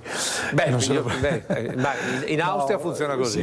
Ma li ho visti personalmente, sono andato anch'io ed è quasi, come dire, ti senti obbligato. Ecco, poi... Abbiamo anche noi, devo dire, una nostra azienda nel Rodigino che ha atto questo sistema qua sulla verdura. L'orto, uno va all'interno di questo fondo e si raccoglie la sua verdura che ritiene che gli serve. No, ma questo rientra sempre tutto in quell'ambito di multifunzionalità e quindi di visione anche adattata a quelle che poi sono le dimensioni. Lo diceva prima, credo, il Presidente, hanno una produzione molto limitata, perché 266 quintali è molto limitata, però sono riusciti a dare quel valore aggiunto proprio in un elemento di nicchia che poi risponde ad un mercato di territorialità. Ma per chi non è del mestiere, 266 quintali sembrano tantissimi, in realtà con la richiesta di una GDO non ce la fai. No, non ce la faresti, però probabilmente non è neanche il loro target di mercato, perché non avendo quella massa critica che gli permetterebbe poi di abbattere eventuali costi produttivi, si sono tarati, e secondo me anche in maniera intelligente, a quella che è una dimensione più B2B, ecco, chiamiamolo così, no? Di vendita diretta, di relazione. Probabilmente lavoreranno anche con qualche commerciante locale piuttosto che con qualche, non lo so, ristorante o qualche genere alimentare, tutti quei sistemi che sono poi territoriali, che poi sono quegli elementi paradossalmente che tengono in piedi quelle che sono le famose aree rurali, no? Nella quale una volta avevi... Ma perché non funzionano le cooperative ortofrutticole in questo senso? Ma adesso qui è un discorso molto occorrerebbero delle puntate. Io ogni tanto, come dire, lo punzecchio perché come dire, anche lì la cooperazione potrebbe dare molto anche in termini di distribuzione, ma non funziona e non si capisce bene perché in orticoltura, mentre ad esempio nel latte funziona. Sì, diciamo che comunque ci sono anche degli esempi che funzionano. Ovviamente l'ortofrutta è un settore molto più particolare. In questi ultimi anni, devo dire anche purtroppo, chiamiamo grazie dicendo grazie, ma purtroppo i cambiamenti climatici hanno defalcato le produzioni. La impossibilità di utilizzare molecole che prima ci permettevano di avere delle produzioni d'eccellenza ha comunque implementato quella difficoltà dei nostri produttori, dei nostri agricoltori. E poi c'è il sistema, come diciamo, organizzato, che deve avere una logica, come dicevo prima, più verso l'agricoltore e dal punto di vista di renderlo un attore attivo, e verso il mercato con una logica ovviamente di imprenditorialità e di management di alto livello. Questo è il mix che poi funziona. Non è detto che non si possa riportarlo, l'importante è capire che se c'è un riparto corretto, tutto questo sistema porta anche la consapevolezza di chi produce di lavorare meglio e di lavorare per un sistema che comunque gli restituisce qualcosa.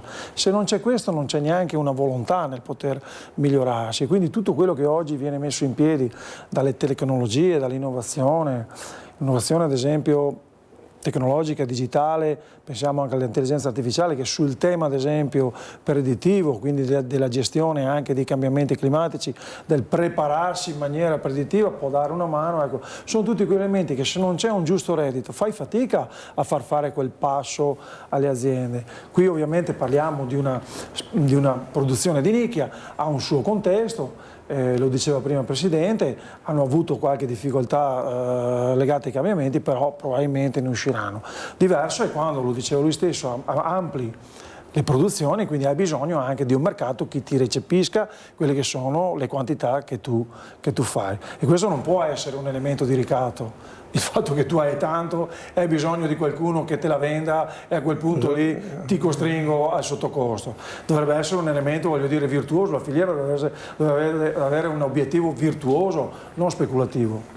Un'altra bella riflessione da fare. Allora io chiedo a Francesco Cerno, visto che si parla di ciliegie e visto che noi ogni puntata abbiamo l'oggetto misterioso, se riusciamo a inquadrare l'oggetto misterioso di questa settimana è legato proprio alle ciliegie, ed è una macchina che, eccolo qui, adesso ve lo facciamo vedere, eccola qua, è una macchina degli inizi del Novecento, è un po' particolare, ve la faccio vedere anche da quest'altra parte perché vale veramente la pena, ed è un movimento, ecco, così vi incuriosisco. Vi dico che c'entra con le ciliegie, non dico altro. Alessio Perrone, in una battuta, visto che si parla di condifesa, si parla di ciliegie che hanno il cracking, cioè si spaccano perché c'è tanta umidità, c'è tanta pioggia, voi lì, come dire, l'ha già detto lui, siete pronti con le assicurazioni? Sì, siamo pronti. C'è anche da dire che la ciliegia è un prodotto molto delicato e concentrato anche su un territorio anche esso circoscritto. Si parla di cracking, magari per chi è a casa che non lo sa cosa significa, è proprio la spaccatura del frutto, no? E questo si manifesta soprattutto in un periodo come questo, dove ad aprile ci sono state delle temperature piuttosto elevate e quindi la buccia si è un po' più irrigidita e non ha l'elasticità, e con le piogge che abbiamo avuto in queste settimane il ciliegio ha una caratteristica che la pianta assorbe velocemente l'acqua dal terreno e altrettanto velocemente lo dà al frutto, e di conseguenza, non essendoci l'elasticità, si rompe ed è un prodotto invendibile. Quindi dicevo sì, in una zona circoscritta soprattutto del Vicentino, e sappiamo che le piogge, quando arrivano in aree abbastanza ampie, e purtroppo la zona, soprattutto quella lì di Marostica, in questo periodo subiscono queste avversità atmosferiche anche improvvise. Ma gli tocca pagare un'assicurazione più elevata allora lì? Il problema dell'assicurazione sulle ciliegie è proprio questo, cioè che ha costi notevolmente elevati, pur essendoci disponibile sul mercato, però inevitabilmente per una compagnia di assicurazione assicurare la ciliegia è è un alert abbastanza importante e siamo a costi decisamente superiori a quelli a cui siamo abituati con i cereali o con l'uva da vino. Ecco, avete capito, il cambiamento climatico, le piogge intense eccetera, poi alla fine diventa non solo prodotto che è in meno, ma anche ad esempio assicurazione da pagare di più. Allora proprio per questo adesso ci colleghiamo con Pietro Guderzo, presidente di Coldiretti di Bassano Vicenza. Buonasera Presidente. Buonasera a tutti. Allora cominciamo con maltempo nel Vicentino e siccità.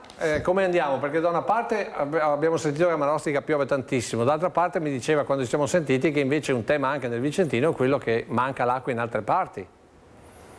Ma diciamo che negli ultimi anni abbiamo vissuto delle stagioni un po' particolari, nel senso tirati di secco, penso al famoso 2022, alternati a momenti di precipitazioni concentrate in pochissimo tempo, e questo ha messo in difficoltà un territorio che per buona parte è collinare e quindi fragile. Non a caso, tra l'altro, Marostica è un esempio eclatante, perché ad ogni acquazzone c'è una microfrana o una frana, e questo è anche simbolo purtroppo di una piccola agricoltura che nel tempo è andata un po' a scemare, ma che quando era ben presente mitigava questo tipo di dissesto idrogeologico, e quindi a maggior ragione anche le misure che bisognerà attuare di qui in futuro, se si vuole salvare un po' il patrimonio collinare, quello appunto di puntare su questa fascia che è molto delicata ma è anche molto strategica dal punto di vista idrogeologico. Ecco, con lei volevo introdurre invece un altro tema che poi affronteremo anche con i consorzi di bonifica, ovvero i bacini di laminazione. Adesso noi vediamo un po' di immagini, perché la notizia che abbiamo dato è che dopo 10 anni si apre il cantiere del bacino sull'Astico, che raccoglierà 5 milioni di metri cubi d'acqua, un progetto da 60 milioni di euro, ed è diciamo vicino anche un'ex discarica che sarà addirittura chiuso in un sarcofago. Insomma, però pare che tutta questa progettualità sia stata estremamente rallentata, perché come sempre tutti dicono sì, facciamo il bacino di laminazione, però non dalle mie parti. Allora, come mediare secondo lei dal punto di vista degli agricoltori che l'acqua, come dire, ne hanno bisogno e la temono? Ma parla con un'associazione che da ormai decine di anni porta avanti il tema, quello dei microbacini e dei piccoli e medi invasi. Purtroppo, riagganciandomi anche al discorso di questo clima pazzo, insomma, in buona sostanza ad oggi nelle stagioni invernali non c'è più neve, che erano un po', diciamo, la riserva d'acqua per noi agricoltori per la primavera e per l'estate, quindi è necessario attuare questo tipo di opera. Qui si parla di un bacino di laminazione, quindi quando l'acqua è in eccesso e vanno un po' scaricati i canali, i fiumi. Sarebbe importante anche cominciare a ragionare su un mantenimento dell'acqua appunto in zona montana e collinare, da poi utilizzare nei momenti di siccità. Per noi è un tema fondamentale, ma questa è una partita che deve capire anche molto bene la popolazione e la cittadinanza, perché ormai quel che riguarda l'acqua non è solo tema di agricoltura e di consorzi di bonifica, ma anche un tema poi delle municipalizzate e dei cittadini, perché il ruolo dell'agricoltore, che è quello di coltivare, utilizzando l'acqua va a ricaricare anche le falde, che poi diventano acqua, diciamo, dell'uso di tutti i giorni, da lavarsi i denti a farsi la doccia. Quindi quando si vede un campo che viene irrigato bisogna soprattutto ragionare in quelle zone dove che sono a ricarica di falda, che quell'acqua lì poi viene recuperata per tutta la cittadinanza. Lei ha detto appunto la cittadinanza deve essere informata, formata, insomma deve essere sensibilizzata. Adesso la provoco un po', ma è la cittadinanza o un certo mondo ambientalista?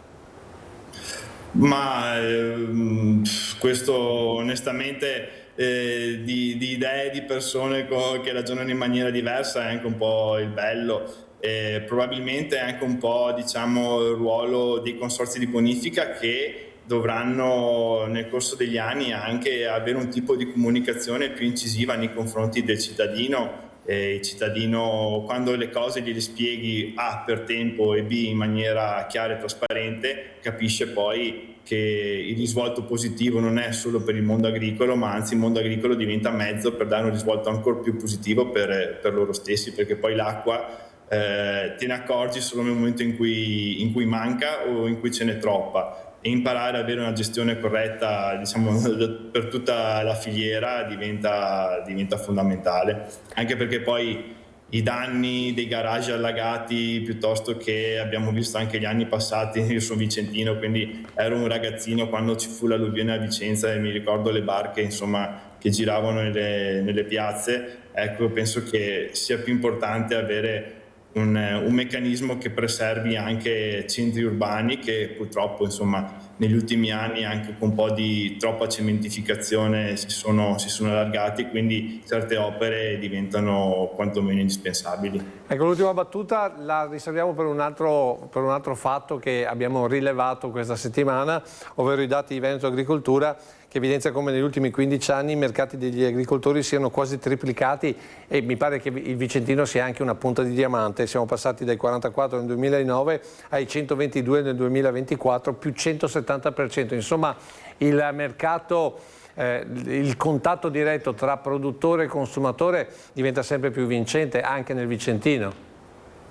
Ma la sua domanda capita proprio a fagiolo, perché questa settimana ricorrono i 25 anni della legge di orientamento, che è quella legge che appunto ha consentito a noi agricoltori ad apportare nelle nostre aziende, in particolare in quelle medio-piccole, una multifunzionalità in agricoltura, quindi la vendita diretta, le fattorie sociali, gli agriturismi, e tutte queste iniziative sono volte ad avere un rapporto diretto con il consumatore, perché se noi si vuole dare valore alle nostre produzioni e quindi consentire anche avere un reddito adeguato che ci consenta di sopravvivere, avere dalla nostra parte i consumatori e spiegargli anche la differenza tra un prodotto, diciamo, estero, che ha subito magari controlli un po', diciamo, troppo leggeri rispetto a magari una filiera italiana fatta di una miriade di prodotti. Pensiamo che noi siamo comunque il paese e anche probabilmente la regione con più DOP e IGP. Tutto questo racconto serve appunto per dare valore al prodotto, ma soprattutto andare a preservare un territorio, perché ritornando poi alla fine è un ciclo, no? A quello che si diceva prima, dove c'è maggiore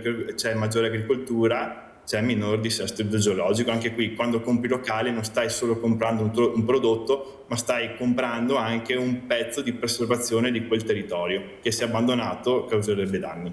Grazie a Pietro Guderzo, grazie anche di questa sua testimonianza e questo suo spunto sui 25 anni. Gian Michele Passerini, 25 anni di questa legge, insomma qui partiamo da una parte dall'acqua e degli ambientalisti, dall'altra invece di questo contatto diretto dell'agricoltore, che soprattutto nelle aziende medio-piccole permette, insomma, di stare in piedi. Sì, questa è stata una grande conquista, diciamo, rendere la multifunzionalità annessa all'attività agricola ci ha permesso di dare un'opportunità partendo da un'esigenza, e l'esigenza è data anche dal fatto che la maglia poderale delle nostre aziende, se la media italiana è 11 ettari, ci identifica qual è la strategia probabilmente nella quale possiamo orientarci per dare una maggiore redditività. Questa è stata un'opportunità, lo diceva prima il Presidente, la multifunzionalità legata agli agriturismi, alla vendita diretta, alle fattorie didattiche, quindi anche un ambito sociale in questa visione generale, ma soprattutto oggi come oggi la tenuta infrastrutturale del territorio. Quindi quando noi parliamo di agricoltura, e probabilmente qui faccio una riflessione anche da dirigente, forse ci siamo anche negli anni occupati meno di comunicare qual era veramente il nostro ruolo, perché ci eravamo concentrati fortemente nel garantire la società e i consumatori di una certa sicurezza alimentare in termini di approvvigionamento e anche di sicurezza in termini proprio organolettici, sanitari. Ora però probabilmente dobbiamo concentrarci anche noi addetti ai lavori a comunicare qual è il nostro vero ruolo. Il nostro vero ruolo, lo diceva prima nel passaggio il Presidente, se io irrigo, io prendo a prestito l'acqua, non la consumo e non la disperdo. Ovviamente devo efficientare quelli che sono i miei sistemi produttivi, ma l'abbiamo fatto. Negli ultimi 20 anni siamo passati ad esempio ad irrigazioni a goccia, i consorzi che sono uno strumento fondamentale e che qui in Veneto, a differenza di altri sistemi territoriali sparsi nell'Italia, funzionano perché governati dagli agricoltori. Abbiamo voluto fortemente la governance in mano agli agricoltori affinché i consorzi di bonifica rispondessero a quelle che erano le esigenze dell'agricoltura / società, perché avere la possibilità di produrre, ma allo stesso tempo di infiltrare acqua, di toglierla con i bacini di laminazione. Abbiamo visto anche qualche anno fa quanto importante sia stato un bacino di laminazione che ci ha permesso di salvare le vite umane a questo punto. Allora, se tutto questo nostro ruolo viene visto in un contesto generale, quindi non solo più produttivo, ma di forte impatto sociale, economico, ambientale, è ovvio che bisogna avere delle politiche che definiscono questo ruolo. Credo che ad esempio che passando dalla questione della multifunzionalità, parlando al tema dell'acqua, noi abbiamo voluto fortemente come CI Agricoltori e ottenuto in Europa quello che era un piano strategico sull'acqua. Perché è necessario che ci sia un governo a monte di quella che è una strategia sull'acqua, altrimenti noi scontiamo tutta una serie di piccoli potentati tra l'autorità di bacino, tra i consorzi di bonifica, tra l'area protetta, dove non riesci mai a mettere a sistema. Mi viene in mente il 2022 con la siccità e il Trentino che non ci dava l'acqua. Non ci dava l'acqua e per fortuna lì ci fu l'allora dottor Dall'Acqua, attuale dottor Dall'Acqua non è mancato, ma che era a capo di quella situazione lì, che ci permise di avere acqua. Ora non possiamo era commissario della siccità, che poi c'era la battuta, mettiamo il commissario della siccità, uno e da che si chiama allora ha sempre piovuto, quindi abbiamo avuto l'effetto contrario. A parte le battute, ma noi eravamo arrivati a parlare di razionamento. Ora non si può pensare in un contesto ormai moderno, dove la tecnologia ci può dare una mano, dove abbiamo comunque degli strumenti che funzionano, di metterci su un'idea monumentale, ideologica, quindi torno all'ambientalismo di un certo tipo, nel quale non si può far niente se non rimanere inermi rispetto a ciò che accade. Beh, questo non fa parte sicuramente di quella che è il DNA di CI Agricoltori Italiani, ma non lo è neanche, credo, della Regione Veneto, perché comunque abbiamo visto negli anni sono state fatte delle opere importanti. C'è un tema ovviamente di cattura delle acque, c'è un tema di trattenimento delle acque, c'è un tema anche di infiltrazione delle acque dove si può, una gestione pluvio-irrigua, quindi il contenimento non più irrigazioni a aspersione ma irrigazioni controllate. E poi c'è un tema fondamentale che oggi non si capisce il perché, all'interno ad esempio di un piccolo bacino dove ormai bastano 2 metri di salto d'acqua per ottenere energia, i consorzi di bonifica non possono avere quell'energia per l'utilizzo dei costi energetici propri e devono per forza di cose riversare sulle tariffe del cittadino quelli che sono i costi energetici. Questi sono i paradossi di una mancanza di un'idea, di un piano strategico che va nella direzione appunto di un paese moderno.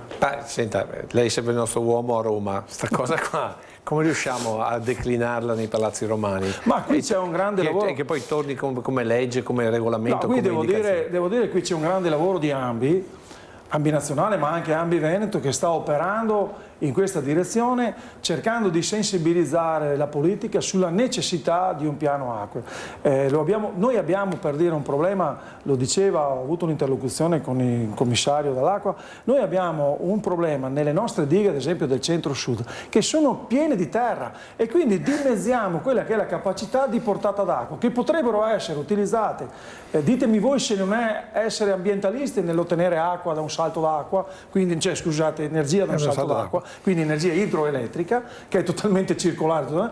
Ecco, abbiamo questa situazione lì. Allora non è che la puoi relegare al semplice comune, alla semplice regione, devi avere in testa quella che è una strategia nazionale, europea e nazionale, perché l'Europa su questa partita si è accorta che c'era un problema d'acqua quando in Germania sono andati sotto, quando sono andati sotto in Francia, quindi oggi anche lì bisogna avere, rispetto al ruolo che abbiamo noi sicuramente come associazione di categoria, ma anche i nostri politici che abbiamo in Europa, spingere fortemente su quella che è una visione di sistema.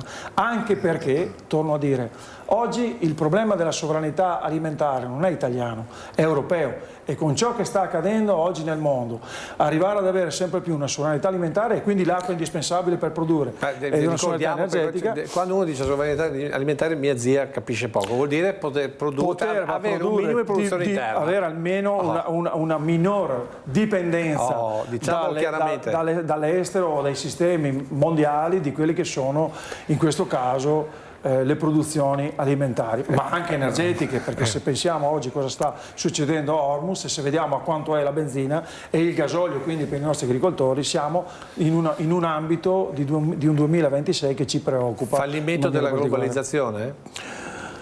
Non gestione della globalizzazione, sicuramente la globalizzazione, il WTO su questo aspetto non ha fatto il suo mestiere, perché pensare che andare a produrre a poco per riversare poi sui mercati ricchi, siamo arrivati al punto di non ritorno.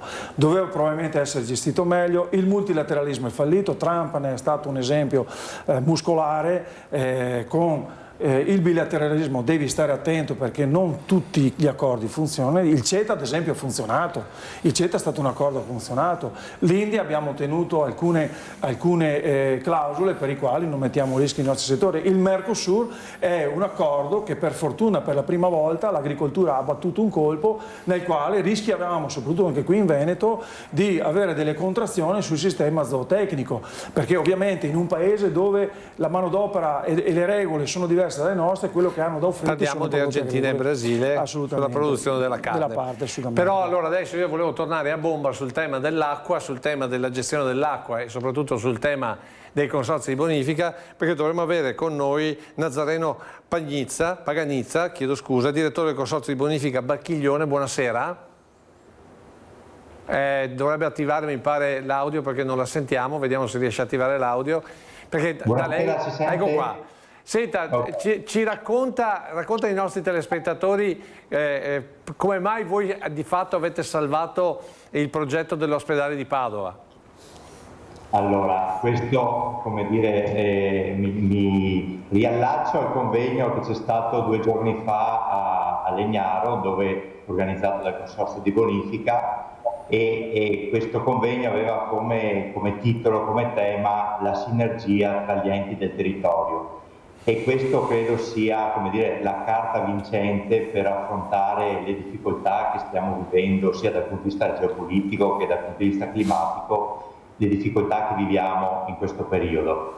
Allora, il Consorzio di Bonifica, come dire, è stato incaricato dalla Regione a realizzare queste opere propedeutiche per la costruzione del nuovo ospedale di Padova, opere che prevedono il rialzo, il ringrosso degli argini del canale Piovego e San Gregorio, opera diciamo pari a 20 milioni di euro, per cui è un progetto molto importante. Per chi non è di Padova ci spiega dov'è, per chi non è di Padova, perché poi lei sa è di Padova, ma noi che siamo di Treviso o gente che è di Verona eccetera, canale Piovego dov'è? Sostanzialmente è, come dire, se avete presente il nodo idraulico di Padova, il Bacchiglione quando arriva a Padova diventa canale scaricatore, poi si biforca in canale Roncaiette e canale San Gregorio che va verso nord e attraverso il Piovego raggiunge il fiume Brenta. Ma giusto ed è diciamo quel canale che passa a ridosso dell'area industriale di Padova. Quindi siamo nella zona dell'uscita autostradale di Padova Est, per chi non è come lei dentro i canali ma è sulle autostrade. Perfetto, all'uscita di Padova Est. In quella zona il canale Piovego ha una quota arginale, diciamo, che per i tempi di ritorno, o per capirci meglio, per quel grado di sicurezza che viene richiesto dall'autorità di bacino, appunto non riesce a assicurare questi tempi di ritorno, per cui attraverso questo progetto che prevede il rialzo, il ringrosso e la realizzazione di diaframmature lungo le sponde di questi 2 fiumi, si va a mettere in sicurezza, oltre all'area diciamo dove dovrebbe ricadere il nuovo ospedale di Padova, anche tutta la zona industriale di Padova. E si mette in sicurezza tutto un intero territorio fortemente urbanizzato, antropizzato, e che comunque, come dire, aveva questo deficit di sicurezza idraulica. Ma è vero che se non facevate voi, non portate avanti voi questa progettualità, il nuovo ospedale di Padova doveva nascere in palafitta? Assolutamente sì, questa era la soluzione che era stata pensata all'inizio. Questo comportava naturalmente anche dei maggiori costi per circa 300 milioni di euro, perché voleva dire adeguare dal punto di vista strutturale tutta un'opera che ha un importo complessivo di quasi 1 miliardo di euro, 900 milioni di euro, per cui voi capite anche la portata e l'entità dell'opera.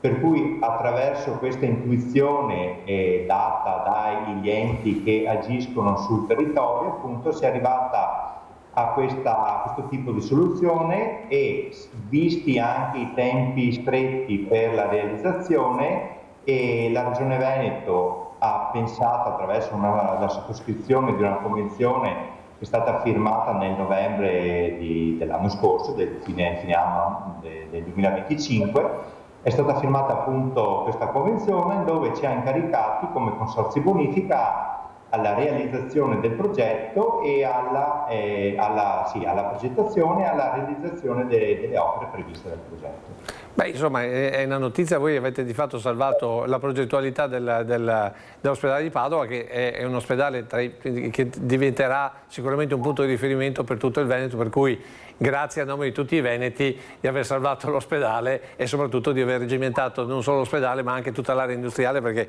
non voglio neanche immaginare cosa succede se dovesse succedere quello che è successo, mi pare, a Bonvolenta nel 2010, se non ricordo male. Ecco, diciamo che il Consorzio non vuole prendersi tutti i meriti, semplicemente è quel lavoro sinergico che tanto ci crede, ecco, questo ente, e che a nostro avviso è assolutamente necessario, ma è un po' quello che è stato detto anche da chi mi ha preceduto per altri ambiti, altre materie, però alla fine, se non mettiamo assieme le forze di tutti, le competenze, le conoscenze, sicuramente chi magari va da solo va più veloce, ma mettendosi assieme si va molto più lontano. Grazie direttore Paganizza, grazie dell'intervento. Una battuta breve, perché poi ho già visto che ho il generale Giancarlo Iannicelli che, come dire, a metà settimana ci deve anche raccontare se tutte queste opere dovranno entrare velocemente in opera, perché se viene il brutto tempo siamo nei guai, certo. Però è un altro bel segnale questo. Assolutamente, lo diceva prima il direttore, è il segnale che quando si fa squadra e lo si fa con una progettualità in testa, la società ne beneficia. E quindi il ruolo centrale dei consorzi in questo caso, ma a sua volta degli agricoltori, torno a ripetere, che oggi li governano, è un elemento contraddistintivo dei nostri imprenditori agricoli che giornalmente fanno la loro attività anche con una visione sociale. E allora, velocemente, vedo che c'è il nostro Fabrizio Stelluto, che so essere, come dire, particolarmente appassionato di acqua. Una battuta, perché poi ti salutiamo. Sì, ne volevo fare due in merito a degli aspetti che mi pare utile sottolineare. La prima, mi sarebbe piaciuto interloquire con il presidente del consorzio della ciliegia di Marostica, perché lui ha ragione quando chiede al mercato un maggior riconoscimento in termini economici. Però vi faccio notare che la ciliegia è uno di quei prodotti che è massificato. Infatti la IGP è la ciliegia di Marostica, come se di ciliegia ne esistesse una sola, e non è proprio così. Io ne conosco due, così a memoria, mi viene in mente il Durone e la Ferrovia, perché è un nome curioso, ma le varietà di ciliegie sono tante, non capisco perché nella ciliegia questo non venga valorizzato. Si mette tutto insieme e garantisco che un Durone buono è assolutamente diverso da una ciliegia Ferrovia buona. Quindi lavoriamo sul territorio, ma non stiamo lavorando sulla qualità. Evidentemente è un problema nazionale, perché ha citato la ciliegia dell'Etna che risponde agli stessi criteri. Questo mi interessava farvelo sottolineare. Altra cosa, io non so, parliamo adesso di difesa idrogeologica, l'invaso che è stato, di cui è stata inaugurata la prima pietra, diciamo, sull'Astico. Però vi faccio notare che i bacini di laminazione anche nel Veneto non hanno la multifunzionalità, cioè servono per prevenire i territori dalle piene, ma quell'acqua poi viene rilasciata a valle. E siccome non possiamo trasformare il territorio in una gruviera, c'è necessità invece di realizzare dei bacini multifunzionali, come appunto il piano invasi di cui si parlava precedentemente, anche perché sottolineo che nel breve periodo noi avremo un altro competitor sulle risorse idriche che si chiama intelligenza artificiale, che ha bisogno tantissimo di acqua, e sono previsti in Europa 15 data campus, li chiamano così, grandi data center, che hanno bisogno di enormi quantità d'acqua. Quindi è necessario creare i presupposti perché questa acqua, quando piove, venga trattenuta e usata per tutte le necessità, altrimenti il rischio, visto che sui big data ci sono grandi interessi economici e che vengano alterate le priorità che attualmente ci sono sull'utilizzo dell'acqua, che prevedono prima di tutto l'uso umano e poi quello agricolo. Stiamoci attenti su questa cosa qua e ricordiamoci sempre che l'agricoltura produce cibo, e mi rifaccio a quel famoso motto indiano che dice: quando avremo mangiato l'ultimo pesce ci accorgeremo che non potremo nutrirci con le viti o altri amenicoli simili. In Europa sta succedendo che col deflusso ecologico si rischia di dare all'agricoltura meno acqua, ed è vero che insomma a pensar male si fa peccato, ma quell'acqua potrebbe essere destinata agli interessi dei big data. Ultima cosa e finisco. Questa è la settimana nazionale della bonifica e dell'irrigazione, ne abbiamo parlato la settimana scorsa, senza far torto ad alcuno. Vi dico, guardatevi intorno, ci sono delle opere idrauliche che vale la pena di essere conosciute, sono un patrimonio pubblico, sono quindi un patrimonio di tutti noi, gestito dai consorzi di bonifica e di irrigazione. Finito. Grazie Fabrizio, grazie come sempre al tuo apporto. Qui bisognerebbe fare un'altra puntata con tutte queste cose, tra i big data, l'utilizzo dell'acqua e la ciliegia che deve essere valorizzata nella qualità. Poi tra l'altro a Verona ci sono qualità di ciliegie importanti. Ma sul tema che introduceva Stelluto, io devo dire che nell'interlocuzione che abbiamo avuto con il presidente di ARERA abbiamo proprio focalizzato la multifunzionalità del... Assolutamente, quindi la rispondenza di una necessità idrica per la produzione agricola, per la società, ma anche perché ciò che sta avvenendo rispetto all'intelligenza artificiale, che non solo ha bisogno di tanta acqua, perché ci sono, voglio dire, processori che ovviamente hanno sicuramente bisogno di essere freddati, ma ha bisogno di un'immensità di energia.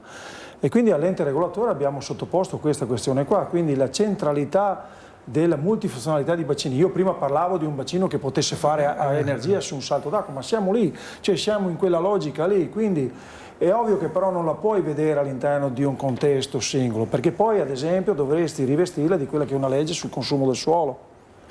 Perché se non leghi il tutto, una legge nazionale del consumo del suolo, che purtroppo vede il Veneto e la Lombardia con la maglia nera rispetto all'utilizzo, vuol dire che probabilmente le leggi che abbiamo adottato qui non hanno funzionato.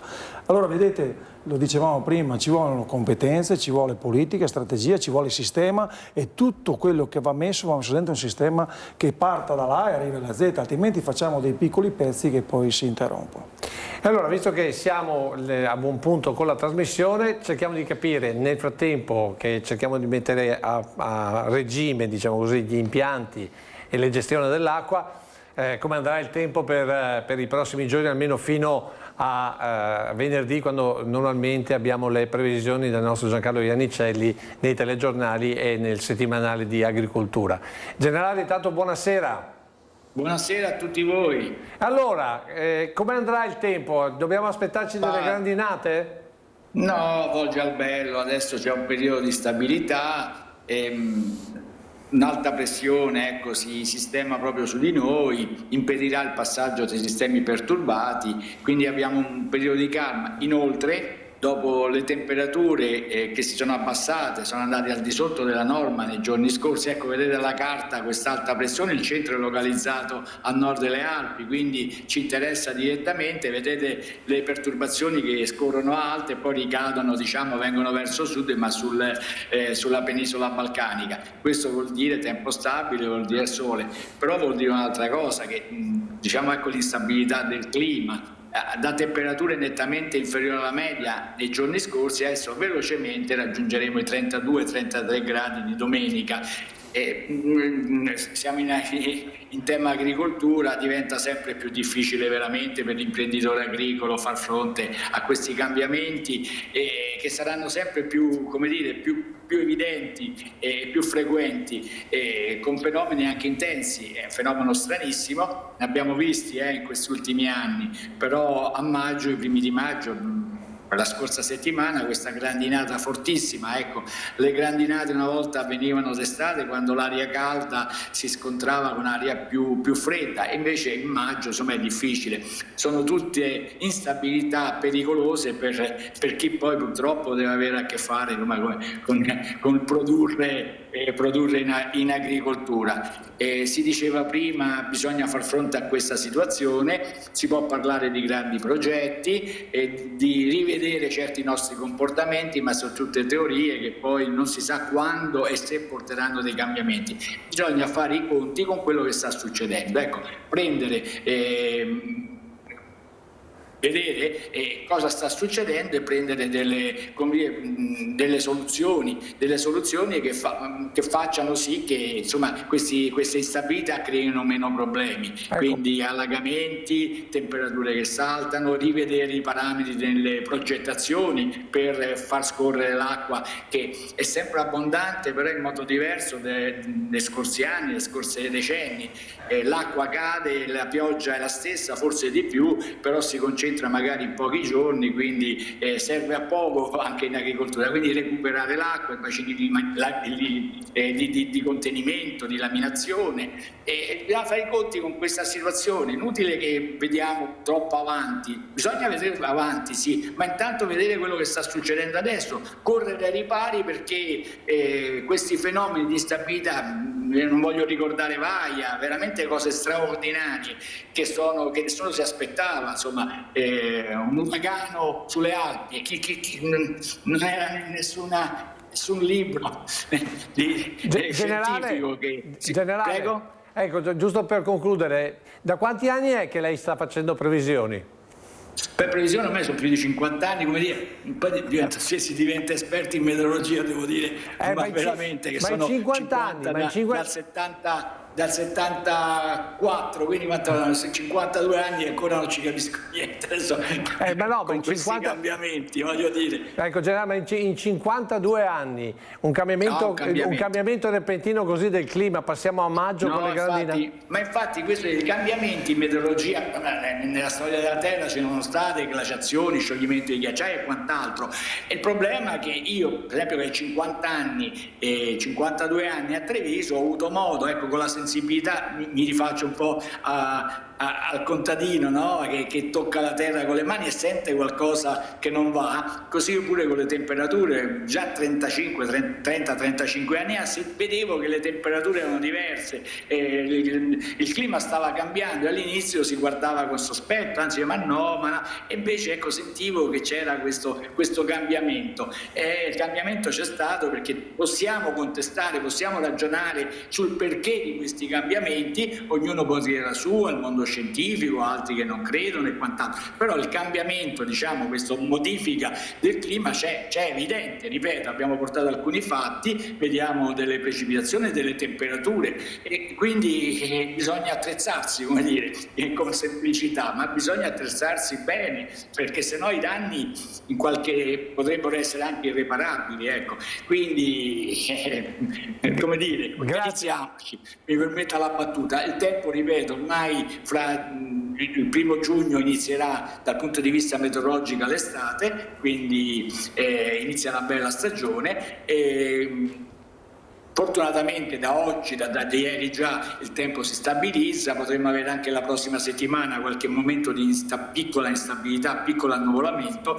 non sono previste piogge molto diffuse e persistenti, quindi ci aspettano anche una decina di giorni di tempo stabile e soleggiato. Ripeto, attenzione, le temperature cresceranno repentinamente e si porteranno oltre i 30 gradi già dalle prossime ore. Grazie generale, buona serata.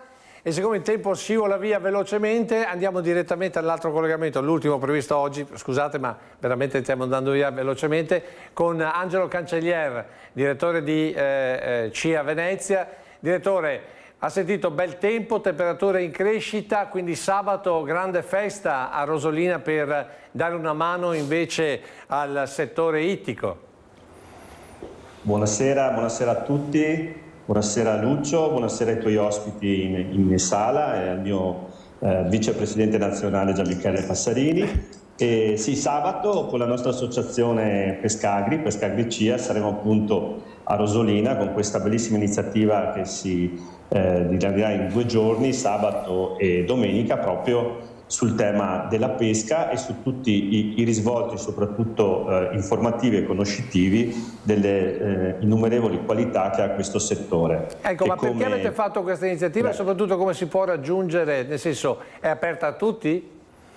È aperta a tutti, ci sarà un'inaugurazione ufficiale sabato mattina alle 11 e poi ci saranno una serie di iniziative, shop cooking, degustazione. La finalità è quella proprio di avere un collegamento diretto e molto profondo con la cittadinanza, far conoscere le peculiarità di questo settore, valorizzare il pescato che solo per la regione Veneto vale quasi il 3% del valore del settore primario, e su questo la CIA si sta impegnando molto proprio per la valorizzazione del settore. Senta direttore, ma in una battuta perché siamo un po' in ritardo, è tanto ancora crisi nera per quanto riguarda il settore della pesca e dell'iticoltura? C'è purtroppo una crisi contingentata determinata da tutta una serie di eventi. Il settore della pesca ha vissuto dei momenti di notevole difficoltà negli anni passati, a partire dall'acquagranda, dalle dinamiche del Covid, dall'inserimento di predoni marini da parte di lagune, di mare, da parte di altri territori che hanno assolutamente abbassato il livello di produttività delle nostre aziende. Come Veneto contiamo circa 3.000 aziende di pesca sia professionale che di acquacoltura, questo per quanto riguarda un censimento fino al 2025, e in questi ultimi 2 anni abbiamo avuto comunque un abbassamento del numero di aziende che si occupano di questo, quindi la difesa del settore diventa una priorità per tutto il sistema. E quindi nella festa di sabato partecipiamo a questa festa perché sosteniamo sostanzialmente questo settore e la pesca e l'iticoltura veneta. Assolutamente, per valorizzare il pescato, per valorizzare le tradizioni enogastronomiche locali, per promuovere la multifunzionalità. Ricordiamo che siamo al 25ennale dell'approvazione della legge di orientamento del decreto legislativo 228 e che ha permesso alle aziende agricole di diversificare, di trovare delle forme di reddito diverse da quella della semplice produzione agricola, e quindi anche l'ititurismo ad esempio è uno di questi aspetti, e quindi come CIA stiamo cercando e ci impegniamo molto per la valorizzazione di questo comparto, sia a livello nazionale ma soprattutto a livello regionale. Grazie direttore, noi parleremo di ititurismo già nella prossima puntata, lo anticipiamo già adesso perché cercheremo di seguire questo evento proprio perché c'è bisogno di sostenere la pesca e l'iticoltura veneta. Pochissimi minuti purtroppo, ma come dire, riprenderemo più avanti con Alessio Perrone. Chiedo alla regia di poter vedere le immagini che abbiamo girato l'altro giorno all'Onigo degli studenti e di questa esperienza davvero particolare che è quella della bottiglia carbon free. Cioè voi avete spinto questi studenti a poter, come dire, creare una bottiglia, a poter creare un prodotto, quello del vino, che sia a impatto zero per quanto riguarda la CO2. Sì, è una bellissima iniziativa che ha fortemente voluto con Difesa TVB nel contesto delle borse di studio che già da anni sia nel Trivigiano con la scuola di Conegliano e con l'Istituto Agrario Trentin di Lonigo stiamo portando avanti. Questo che hai appena menzionato è un progetto triennale, quest'anno è stato il secondo anno, l'anno scorso abbiamo con gli studenti fatto un primo approccio proprio per capire quali possono essere gli interventi che in agricoltura, esattamente, che in agricoltura si possono fare per non solo ridurre l'impronta carbonica nei vari processi di lavorazione delle uva.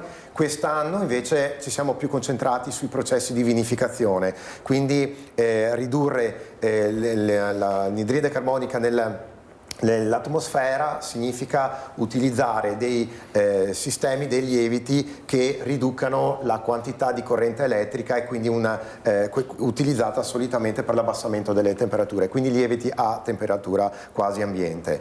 Quello che hai visto era anche tra l'altro una bottiglia con un'azienda che ci sta supportando in questo progetto, più leggera rispetto allo standard che sono sui 480 grammi, questa pesa circa circa 100 grammi in meno, quindi minor peso, ovviamente minor consumo di trasporto, oltre che minor consumo anche dei materiali. I ragazzi come stanno rispondendo a queste progettualità? Perché si dice che i ragazzi, cioè soprattutto le giovani generazioni, sono svogliate, se non li spingi non si mettono in moto, sono peggio dei landini, dicono. Allora, quello che dici è parzialmente vero, nel senso non tanto che sono svogliati, ma che hanno bisogno di essere spinti, quello sì. Abbiamo notato in questi progetti di Confindifesa che i ragazzi hanno bisogno di binari, ok, ben definiti, però poi una volta che hanno i binari e capiscono la direzione, gli obiettivi da raggiungere, in autonomia riescono sicuramente ad avere l'energia per poter andare avanti e anche correre velocemente. Questo per noi è una soddisfazione, soprattutto per il futuro dell'agricoltura, perché spesso vengono sempre additati questi ragazzi a utilizzare troppi social in modo invece poco intelligente. Di fatto il terzo anno, che sarà il prossimo, parleremo proprio di marketing, comunicazione fatta in modo, ripeto, cosciente e a favore anche dell'agricoltura, che purtroppo qualche elemento evidenzia l'agricoltura come un modo solo per fare un po' di follower e qualche visualizzazione. In realtà dietro c'è un lavoro importante di giovani che in questo settore vogliono dimostrare quanto sia faticoso lavorare, che difficoltà ci sono, ne abbiamo menzionate tantissimo questa sera, ma anche poi che c'è tanta soddisfazione, quello sì. Grazie Alessio Perrone, l'ultima parola Gian Michele Passerini. Vedere questi volti, Francesco se dice farci rivedere gli ultimi volti dei ragazzi che avevano preso questo diploma, questo attestato, perché questi sorrisi forse sono, diciamo così, il viatico migliore per chiudere questa nostra chiacchierata dedicata all'agricoltura, però dedicata a questo punto ai giovani nell'agricoltura. Guardando questi sorrisi cosa viene da pensare? Beh, innanzitutto mi dà un grande senso di sollievo, di soddisfazione e di speranza. Dico questo perché ovviamente la nostra agricoltura oggi sconta una difficoltà nel ricambio generazionale, oltre che aziende che si stanno sempre più diminuendo negli anni, e quindi la responsabilità che abbiamo noi come boomer, siamo definiti boomer senior, adesso non saprei dove collocarmi, veci, come si dice qui in Veneto, è quella, come diceva Alessandro, di orientarli, di dargli delle opportunità e di coinvolgerli, perché guardate, non è vero che i nostri giovani non sono in grado, anzi abbiamo visto, soprattutto in agricoltura, che dove li metti in pista, dove li orienti, dove gli dai delle opportunità, hanno una marcia in più, proprio perché sono anche più innovativi, più tecnologici, sono meno contaminati da quella che è la restrizione mentale che spesso coinvolge noi veci. E quindi io credo, ma non è una frase fatta, noi dobbiamo anche interrogarci, ci stiamo interrogando come CI agricoltori italiani su quale sia la strada per il coinvolgimento non solo imprenditoriale, che è importante, ma anche proprio a livello organizzativo, perché poi gli stessi imprenditori, gli stessi giovani imprenditori di oggi saranno i dirigenti futuri, probabilmente associativi, politici e spero anche a livello di governo. Quindi abbiamo una grande responsabilità, non dobbiamo mollare, dobbiamo coinvolgerli, dobbiamo dargli spazio. Ripeto, per fare questo non occorre solo una volontà, occorrono delle strategie anche politiche e risorse, perché i nostri giovani sono qua, accettano le sfide molto più di noi, però dobbiamo orientarli e coadiuvarli. Con questo non vuol dire insegnargli cose che probabilmente sulla visione nostra, ma fargli capire che c'è un percorso e su quel percorso farli rendere al meglio. Grazie l'hanno chiamata già vicepresidente, so che il direttivo deve essere ancora... il direttivo deve essere ancora convocato. Però non l'ho detto io, l'ha detto il direttore di CIE Venezia, per cui giocate in casa. Non mi assumo responsabilità. Beh, intanto del direttivo di CIE e comunque il nostro uomo veneto a Roma per quanto riguarda CIE. Grazie a Michele Passerini. Buonasera, grazie. Alessio Perrone, grazie per essere venuto e soprattutto averci raccontato questa storia di Lonigo, oltre che le assicurazioni e quant'altro. Noi ci fermiamo per un po' di pubblicità, come sempre l'ultima pagina la regaliamo, anzi la vediamo insieme al nostro Paolo Pagnani.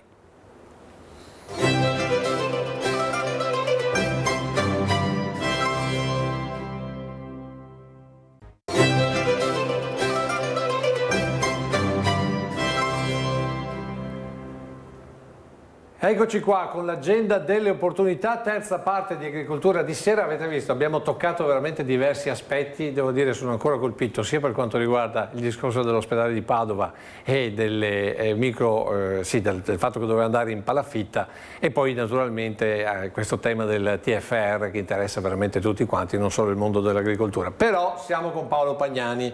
Buonasera, Lucio, bentornato. Lucio, buonasera e buonasera allora, ai telespettatori. prima di Paolo Pagnani vi faccio vedere l'oggetto misterioso, eccolo qua, dopo magari lo facciamo vedere con il nostro Francesco Ceron in particolare.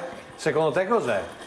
Non me lo dire, tanto lo facciamo dire fra 5 minuti. Eccolo qua, lo rivediamo ancora, guardate un po', ve lo faccio vedere ancora un'altra volta perché vale la pena. Inizia nel Novecento, meraviglioso, e devo dire il nostro Aldo Cescone ancora una volta riesce a stupirci.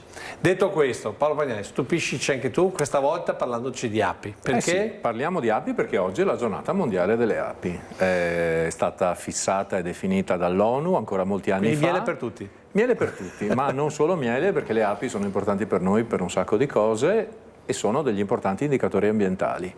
Esatto, e sono anche sempre in pericolo, eccetera, eccetera. Esatto. Quindi che cosa c'è di buono per gli apicoltori? Diciamo, la giornata mondiale vuole appunto valorizzare questi aspetti, quindi l'ape che produce un prodotto utile, importante, che ha anche finalità addirittura terapeutiche, e l'ape come indicatore ambientale. L'ape è un segnalatore di problematiche, rischi, criticità all'interno degli habitat, perché frequenta chilometri e chilometri quadrati e è in grado di fare quello che fanno, se vogliamo, l'esempio, i tecnici dell'ARPA che vanno a prendere un po' d'acqua in un fosso e poi fanno l'analisi.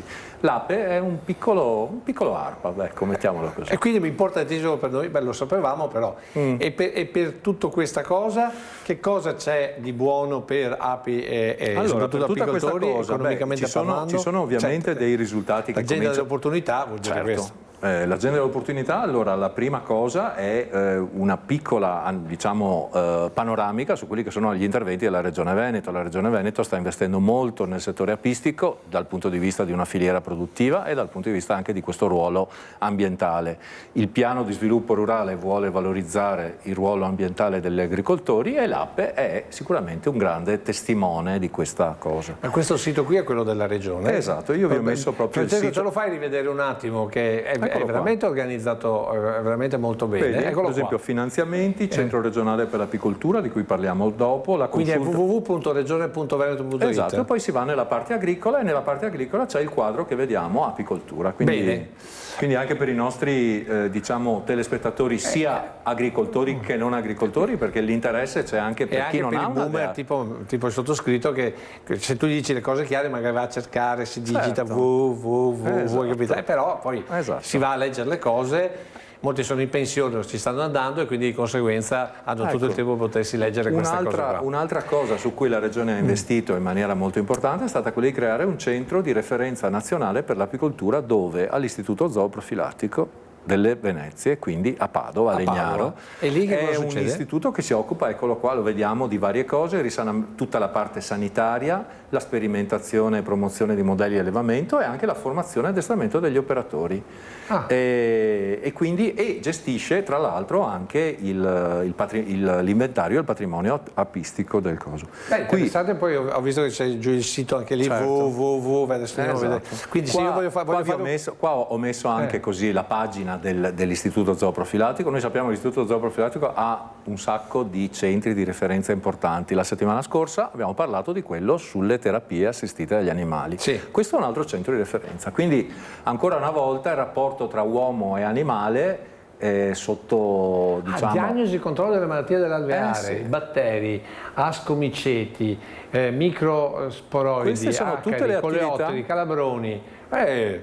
Esatto, queste sono tutte le attività che svolge l'Istituto Zooprofilatico e quindi è molto importante tu stai glissando la parte dei soldi. Sto glissando la parte dei soldi, ma adesso ci arriviamo. Allora, notizia, la settimana scorsa la Giunta regionale, l'assessore Bond competente in materia di agricoltura, ha approvato una delibera che approva il piano FEAGA, le sigle dopo le spieghiamo un'altra volta, per l'apicoltura per l'anno 2027. Il bando non è ancora pubblicato, è un bando che prevede degli interventi, diciamo, economici sostanziosi per fare. Tu hai una fonte primaria, per cui siamo sicuri che c'è. E abbiamo, diciamo, scelto comunque di dare la notizia, e questi sono gli importi e le misure oggetto di contributo dell'anno scorso. Come vedete ci sono servizi di assistenza tecnica, consulenza, informazione, scambi di buone prassi, linee guida per quanto riguarda il mondo degli imprenditori, corsi di formazione, interventi informativi ad apicoltori e imprese, quindi io se voglio diventare assistenza apicoltore... tecnica, e qua entra in campo di nuovo quel centro di referenza che si diceva, perché qua andiamo su questioni legate alla sanità dell'alveare, le malattie, eventuali problematiche legate a morie dell'alveare, quindi la salute, assistenza tecnica e consulenza. Ancora il centro di referenza con la lotta ai parassiti. Ma questi importi che noi vediamo sulla destra sono, diciamo così, la parte che la Regione demanda? Metterà poi a disposizione dei singoli soggetti. C'è una parte sulla prevenzione delle avversità climatiche, il ripopolamento, quindi andare a ripopolare popolazioni quando magari per problematiche sanitarie o climatiche ci possono essere magari delle crisi, delle morie, e poi diciamo un aspetto molto importante è il tema della promozione della comunicazione. Quindi gli interventi sono rivolti al mondo del consumatore, all'opinione pubblica. L'importo complessivo, questo è quello dell'anno scorso, quello di quest'anno è comunque praticamente quasi uguale, per cui dalla prossima settimana... Leggo male o ho 1 milione di euro? Quasi 1 milione di euro. Per le api? Sì. Devo dire che fa bene la Regione. Vuol dire che è un animale importante. Bene, ma tutti questi soldi poi come arrivano sul territorio? Allora, il bando verrà pubblicato, si potranno presentare le domande da parte dei vari soggetti interessati, quindi le associazioni, le singole imprese, APAT, robe così? APAT, esatto, e tramite il solito meccanismo come il piano sviluppo rurale, quindi tramite il portale di Avepa. Però noi daremo tutte le giusto per capire, se io voglio diventare apicoltore devo andare dall'APAT e l'APAT magari mi fa fare il corso finanziato dalla Regione, funziona così? Esatto, diciamo una sorta di perché ci hanno chiesto di essere più chiari, perché tu sei di mestiere e come sempre hai ragione. Ci sono delle cose che non sono per niente semplici da capire, quindi i soldi ci sono. Esatto, la cosa importante che noi diciamo sempre è anche quella: se sei un operatore di una filiera X fai sempre riferimento alla tua associazione, perché ci sono misure singole e misure invece collettive. La promozione e la comunicazione ad esempio è una misura collettiva, quindi APAT in questo caso sarà uno degli esponenti. Uno degli esponenti, per cui però l'importante è dire, e questa è la notizia che noi diamo questa sera, che ci saranno più o meno 1 milione di euro anche quest'anno a difesa, a tutela, insomma a sostegno del comparto delle api venete. Assolutamente. E magari abbiamo voluto parlarne oggi, che è la giornata dell'ape. Era una tentazione troppo però ghiotta. Ne parleremo anche mercoledì prossimo, perché andiamo a declinare. Mercoledì prossimo probabilmente avremo già il bando e quindi potremo essere un po' più specifici su quanti soldini ci sono. Certo. Senti, altra notizia da apicoltura veneta, ieri diciamo alla vigilia della giornata nazionale mondiale dell'apicoltura si è tenuta al Senato la presentazione di un progetto che si chiama Alveare Parlante. Il progetto ha un'anima molto veneta, perché il progetto è stato realizzato da Valentina Calzavara, che è una tua collega, e che opera in un sacco di interventi nel settore sociale e anche dell'agricoltura sociale. E poi alla presentazione era anche presente Stefano Dal Colle, presidente di APAT, quindi che sarà il braccio operativo. L'Alveare Parlante sarà un viaggio tra paesaggi, tradizioni, ecosistemi e storie di donne e uomini che costruiscono il patrimonio apistico del nostro paese, raccontando come ogni miele rappresenta l'identità di un territorio e della sua comunità. Quindi vuol dire che riguarda tutta l'Italia? Esatto. Allora, noi parte dal Veneto e tutta l'Italia? Esatto. Noi abbiamo un territorio, il nostro stivale, che ha amplissimi livelli di biodiversità. Passiamo dalle Alpi fino ad arrivare all'estremità mediterranea, e chiaramente le produzioni agricole e le produzioni apistiche, le produzioni floristiche e quindi di conseguenza il miele ha un'ampia diversità lungo lo stivale. Ma ti piace più il miele di castagno o quello d'arancio? Io ho una passione per la melata di bosco, che è un miele che in realtà non arriva dal fiore, ma arriva da un rapporto tra due insetti, afide e ape. Esatto. Poi invece c'è quello che però anche il castagno anche se è un po' più piccante. Devo dire che quello che mette d'accordo tutti è quello di acacia. Quello sì, certo. E che vi dico già che quest'anno sarà importante perché abbiamo visto tanti fiori d'acacia, non ha piovuto almeno nelle nostre zone, quindi la produzione, mi dicono gli apicoltori, è già più che positiva, per cui il miele d'acacia, e faccio una spoiler, cioè su un panino un po' di miele d'acacia, una colazione così vale 1000 merendine. Poi se posso darti un consiglio, dare un consiglio ai nostri ascoltatori, l'anno scorso l'APAT ha organizzato un'attività sul territorio di serate di assaggio del miele, degustazione del miele, esattamente come le serate che organizza la FISAR o l'associazione dei sommelier. C'è anche la possibilità di distinguere organoletticamente, quindi dai sapori, dai profumi, dai colori, i diversi tipi di miele. Allora ci congediamo con un consiglio. Voi, finita la trasmissione, adesso c'è il nostro Aldo Cescon, cioè il Bastian Contrario, che vi racconta che cos'è questo attrezzo. Poi finita la trasmissione, adesso lo facciamo rivedere ancora una volta, grazie a Francesco Ceron e grazie a Mattia Pizzaia, hanno una pazienza incredibile questi due ragazzi in regia con il sottoscritto qui in studio. Dicevo, finita la trasmissione, che è arrivata la sigla, andate magari in frigorifero, prendete un pezzettino di grana, andate poi in dispensa, prendete un goccino di miele, mettetelo insieme e poi andate a letto tranquilli, vedrete che farete dei sogni meravigliosi. Grazie a Paolo Pagnani. Dolci sogni. Grazie Paolo Pagnani, Lucio, grazie a tutti voi per l'attenzione. Noi come sempre ci vediamo mercoledì prossimo con Agricoltura di Sera e tanti altri temi di attualità, sperando di avervi raccontato un po' di più, di avervi informato un po' di più sul settore primario. A me non resta che dare la linea al nostro Aldo Cescon e grazie a tutti e buonanotte. Signori, buonasera a tutti. Avete visto questo oggetto qua che si gira così, è un poco difficile da indovinare. E serve per cavare che l'osso è il sarese. Qua si mette il sarese e questo va dentro che cava l'osso. Perché quel sarese... Noi quando andavamo a rubare l'osso faceva parte della saresa, perciò era un componente che andava a mangiare. Ma per fare confetture o robe seccava via il sarese, l'osso. Quest'anno che ha pensato a tempesta a cavare gli ossi ai sarese. Cioè, la tempesta è una componente che tutti noi altri che lavorano in agricoltura sa che prima o dopo poi succeda. Oggi però che c'è anche delle possibilità di potersi assicurare e rimediare, perché con l'assicurazione si tampona, non è che si faccia tante robe, però c'è la possibilità, soprattutto per le colture, quelle più specializzate, di poterle assicurare. Quelli che invece va ai 4 schei, addio mamma, si semina e si pianta da nuovo. Per quanto riguarda l'acqua, vorrei dirvi semplicemente una roba. A qui che comanda è l'acqua. Da adesso in poi l'acqua non va più andare al mare, bisogna che si fermi perché a me serve. L'acqua è una componente di vita, perciò che dobbiamo impegnare tutti i laghi, tutti i canali, tutto quello che si sta fatto che adesso è super pieno perché l'acqua mi serve. Mi serve, è una roba importantissima, quasi scappano, che famo più niente. E addirittura, prima che a scampi, che da sfruttarla come energia, perché mai come sotto momento qua se che mi incorto, che l'energia è una roba importantissima che bisogna pensare, che, perché sennò, sanno che vediamo chiaro quelle guerre, ma dopo restiamo a scuro. Perciò deve essere importantissima sta roba. Sul discorso del caporalato mi viene quasi da ridere, perché mi abito sul mio comune che ha 18.000 abitanti, se fosse uno che fa caporalato conosceria e di conseguenza se ho interessi nel denunciarlo o denunceria, ma probabilmente queste robe qua che va bene che sia stai fatte così e che continui ancora a lavorare così, perciò sempre esisteranno e non andrà mai tirare via. Vorrei raccontarvi una roba, soprattutto sul discorso della manodopera in agricoltura.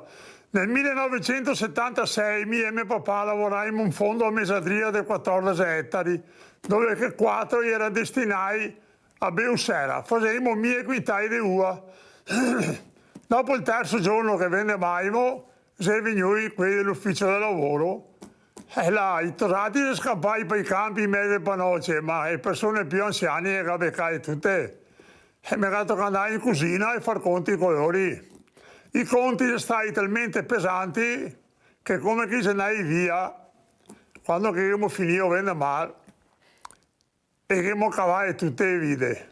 E non vi dico neanche come che abbiamo fatto a vendere male altri di casa. Siamo passati a vendere male a uva 3 volte, vendevamo sempre i raspi quei più fatti, perché mi avevo su un mese a vendere male. Se no si marcisse tutta. Perciò abbiamo provato questa sensazione e a un rimedio o abbiamo tenuto eliminando le vite. Ieri abbiamo conosciuto per cui dei Beusere e da sera a mattina le Beusere si sparire. Vi conto anche un'altra roba che è importante da conoscere. Circa 15 anni fa mi sono andato in Canada perché ero curioso, con un appoggio là, curioso di sapere del transgenico. E in Canada che c'è una città che fa pomodori per tutta l'America. Siamo di parlare che ti fa 100 km di strada e ti vedi solo sere, il periodo invernale. Là che lavora 4.000 messicani, i quali arriva dallo Stato, da un rappresentante dello Stato canadese che dà nome e cognome e viene portato nell'azienda dove va a lavorare. L'agricoltore dentro sua sera ha delle casette dove che ora dorme, i servizi igienici, li paga $8 canadesi all'ora e spese di sanità si accolla il governo, però l'agricoltore prima che passi gli 8 mesi va a comprare il biglietto di aereo e tornare a portarlo al rappresentante del governo perché il torna a casa. E questo è un sistema che le persone che vengono qua e vengono per lavorare, quelli che ne avevano altri, non hanno nessuna formazione. Qua arrivano a montagna, ad esempio, tutti vanno in cerca di lavoro, cosa si buoni fare. Non sa neanche quella che sia a mano destra o quella che sia a sinistra, o cosa che vuol dire sì o cosa che vuol dire no. E ti tira in coste tutte le responsabilità. Ti mandi per il campo a tagliare cai con la forbice elettrica, se taglia un deo, ti dopo mi che devo fare di oro. Perché io non sapere, io non so, io qua, io là. E dopo che c'è anche un altro problema, che se di prodotti che se pagai, che se puoi pagare a manodopera a un prezzo da 10, 11, 12 euro come che è previsto nel contratto d'oggi. Ma che se delle robe che non si può spendere che cifre ha, praticamente non venire neanche più seminare, restarissimo senza. Perciò è importante che manteniamo in piedi anche il resto, perché questi qua si fa una scianta del praticantato, scomincerà come che abbiamo fatto noi altri da bocce, prima fare i garzoni, dopo mesi per cosa altro e dopo un poco a volta te mettevi a lavorare.